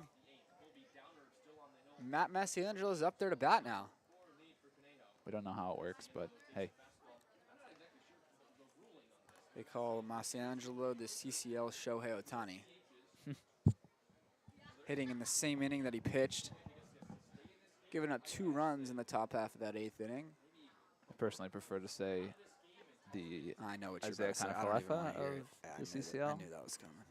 I don't need to hear that. Pitched again yesterday. Season ERA down below 3 now. It's not something to be proud of. That just means the Yankees lost 14-1. Is that what the score was? Yeah. Yeah. I think he has more bullpen appearances than like 5 guys in our bullpen this year. Wow. This really shows where the Yankees are. 2-1 the count to Masiangelo.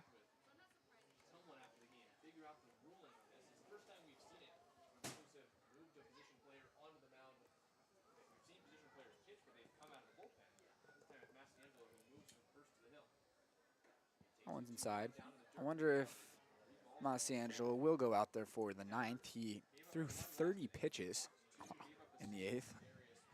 There is someone throwing in the Blues bullpen, but he is throwing with a hoodie on and throwing pretty lightly.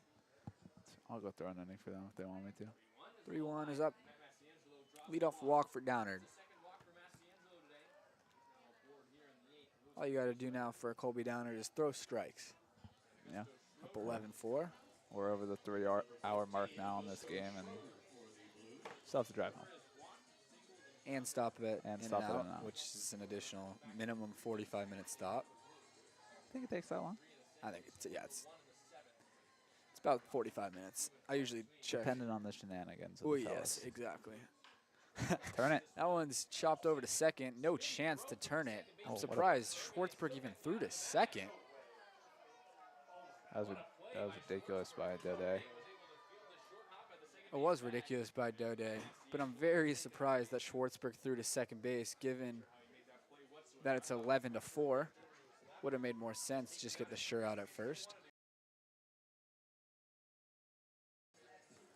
But great play by the 2 middle infielders of the Oaks to get the fielder's choice.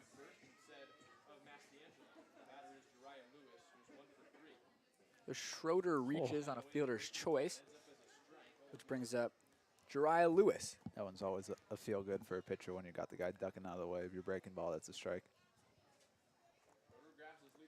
Definitely an embarrassing move for the hitter, too. That's another one. 0-2. That time Lewis stays in there, but still watches it fall in for a strike.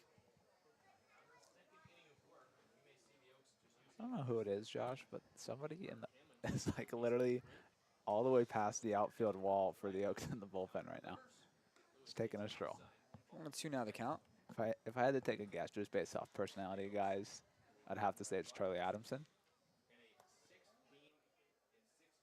It might also be because I can see a reflection of sunglasses, and I'm like pretty positive Kyle Dobbins never takes his sunglasses off his head unless he's pitching.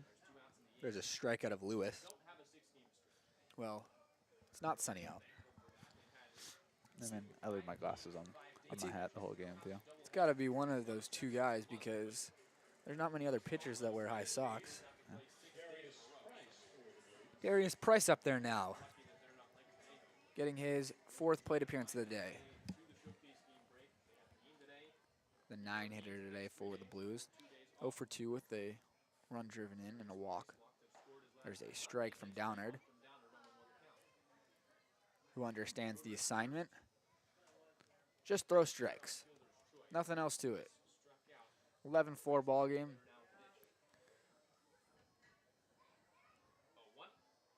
Oh, There's yeah. this backdoor slider. 0-2. Downard looking for his 4th strikeout.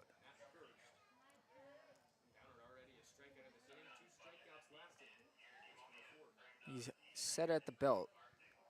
0-2. It's grounded over to third base. Whoa. Healthy hop for Drew Oh my Smith. Throws God. across the diamond. Jeez. The cannon for an arm. We are entering the 9th inning of this one. 11-4, the Oaks lead, and they're coming up for their last ups.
top of the 9th inning here.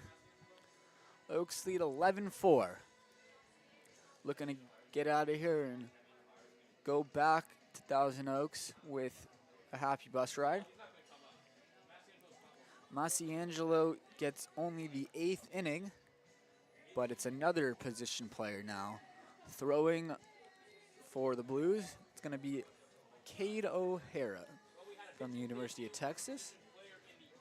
Gotta take this time to acknowledge a message I just got, Josh. Shout out to team trainer Yosh and his son Koji, who are back at home watching. Koji apparently jealous at the fact that we're getting in and out. But if I'm not mistaken, Koji, I think it's past your bedtime. Yeah. Koji, that's your... Koji, we got a game tomorrow. I got to go to bed. Koji, that one's driven out to right field. And Koji, this is your punishment for farting on me yesterday. We're getting in and out without you. As Austin Carrillo flies out to right field on the first pitch.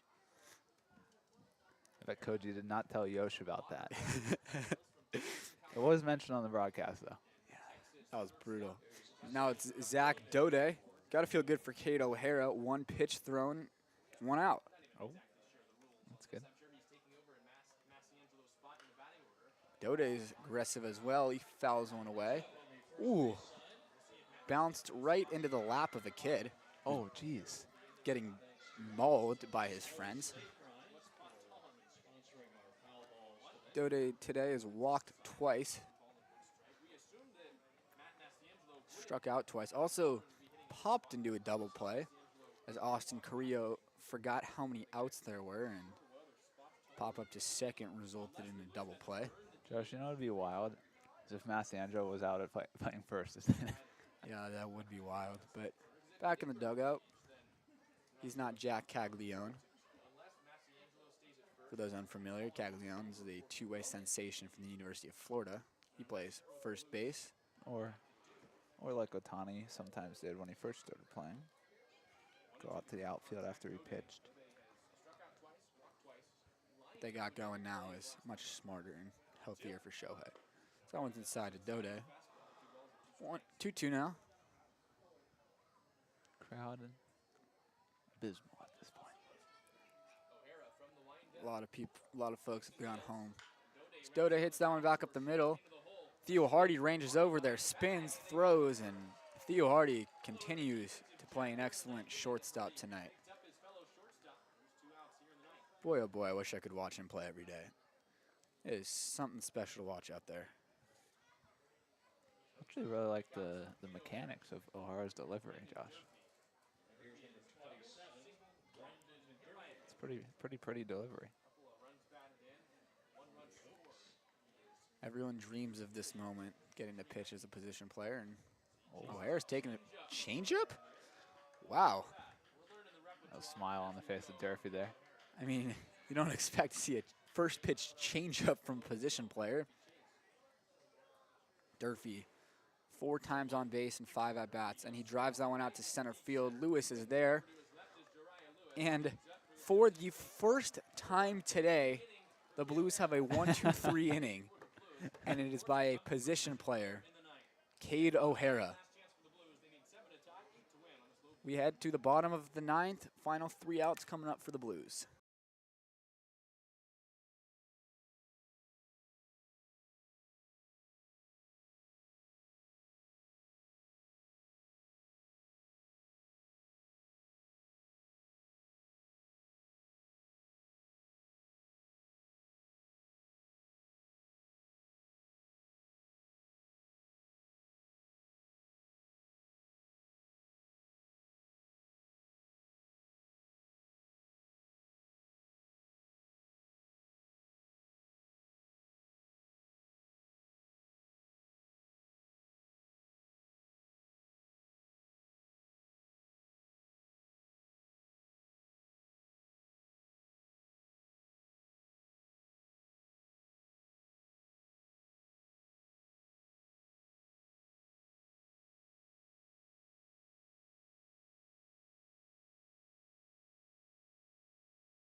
Bottom of the 9th inning, as we are just catching up with Jack Smith, just about CCL trips. We thought it was tough We had for it us. rough, yeah. Yeah, getting back at 1 a.m. or whenever we will tonight. Then talk to Jack, find out that last week when the Blues were down in OC, he Well, a didn't make little it over back. a week ago. He didn't make it back home until 4 a.m. And he said it was also Father's Day morning, so it's not like a day where you can sleep in as late as you'd like. Nothing like a 1 a.m. dinner. Yeah, exactly. He said they got Raising Cane's at 1 a.m. At least tonight, we'll get our dinner at maybe 10:30. No later Yeah. than that. We'll travel a little bit before we stop. Stop at the In-N-Out in Santa Maria usually. Hopefully it's not too busy. I was actually thinking about it on one of the drives of how many In-N-Outs I've been to. It's a weird thing to think about. Because In-N-Out's like the stopping spot. We stopped there for the Oaks when I played water polo in high school. When we go on long trips, when we'd have long distance 1-day games or long distance 3-day tournaments, we'd always stop at In-N-Outs too. Burns hits that softly over to Smith. With Burns' speed, it'll be tough to get him, but Drew Smith makes a strong throw to get him for out number 1. We know after last inning, the absolute cannon that Drew Smith has over there at third, as he makes a guy who is fast as frick look slow as hell. It's close, Austin. Theo Hardy up there now. He's 2 for 4 today. And very rarely in an 11-4 ball game do you see a pitcher pick up a save, but Colby Downard is in position to do so right now. If you're unaware of the rules, the pitcher pitches 7th, 8th, and 9th inning. He picks up a save, no matter what the score is. Downard entered. I think you could actually have a 4 4. inning You save. can have 5. Yeah, no, if you just, yeah, technically you could, but usually we see it 3. Madison Bumgarner, didn't he have a 4-inning save in Probably. a World Series Game 7? I believe that he did. That dude in his prime was ridiculous. I've tried to erase that game from my memory, but Now he's fallen off the face of the baseball world. not exaggerating. Not even on a team. Him and Noah Syndergaard should become teammates. Throw Luis Severino in I was that about to rotation. say, yeah, and Adam Wainwright. Yeah. And Florida Complex League, Alec Manoah too. Yeah, but he's back. Alec Manoah today. As 6 as innings, 1 Sammy earned ball. so well said in our group chat, the Florida Complex League is more competitive than the Detroit Tigers are. Yeah, I mean, the Tigers, their only all-star, Michael Lorenzen, who's in, He has like a 4 5-point something ERA. yeah, in his last 5 starts, he's got a 6.3, so he's got, I think, a 4.5. So it's below 5 at least. The 3-1 to Hardy is swung on and missed. I think I could Count runs imitate full. some of Hobby Bias's ABs nowadays. Just flailing at sliders 3 feet off the plate. Yeah. Well, once you go to Detroit, you know, it's kind of hard to stay focused. You know, I like to think that the reason the Tigers are performing the way they are is karma striking AJ Hinch. I like that. I like that. I haven't really thought about that because I don't pay any attention to Detroit, but I don't either. I just know they stink. 3-2 to Theo Hardy. Oh, yeah. He's in there for a called third strike. Hardy almost immediately goes back to the dugout knowing that it was a perfect pitch. And the Oaks are 1 out away from picking up a W.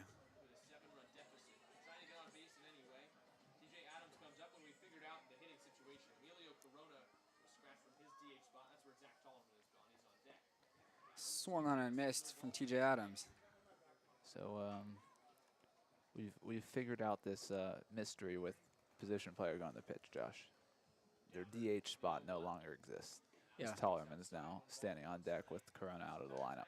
As I said, would happen. Well, we weren't entirely 1-1, the count to Adams. Came in late into this ball game. He's flown out and struck out in his 2 plate appearances. Downard 1 strike away from ending this ball game and getting the Oaks back on track. Downard's 1-2. Oh, yeah. is below the zone, 2-2.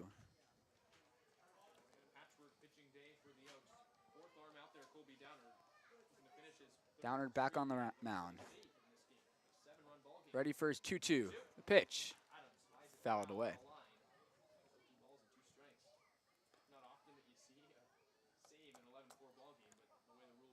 Downer looking for the Oaks' first 1-2-3 inning since back in the third. A 2-2 to Adams. Is cut on and missed.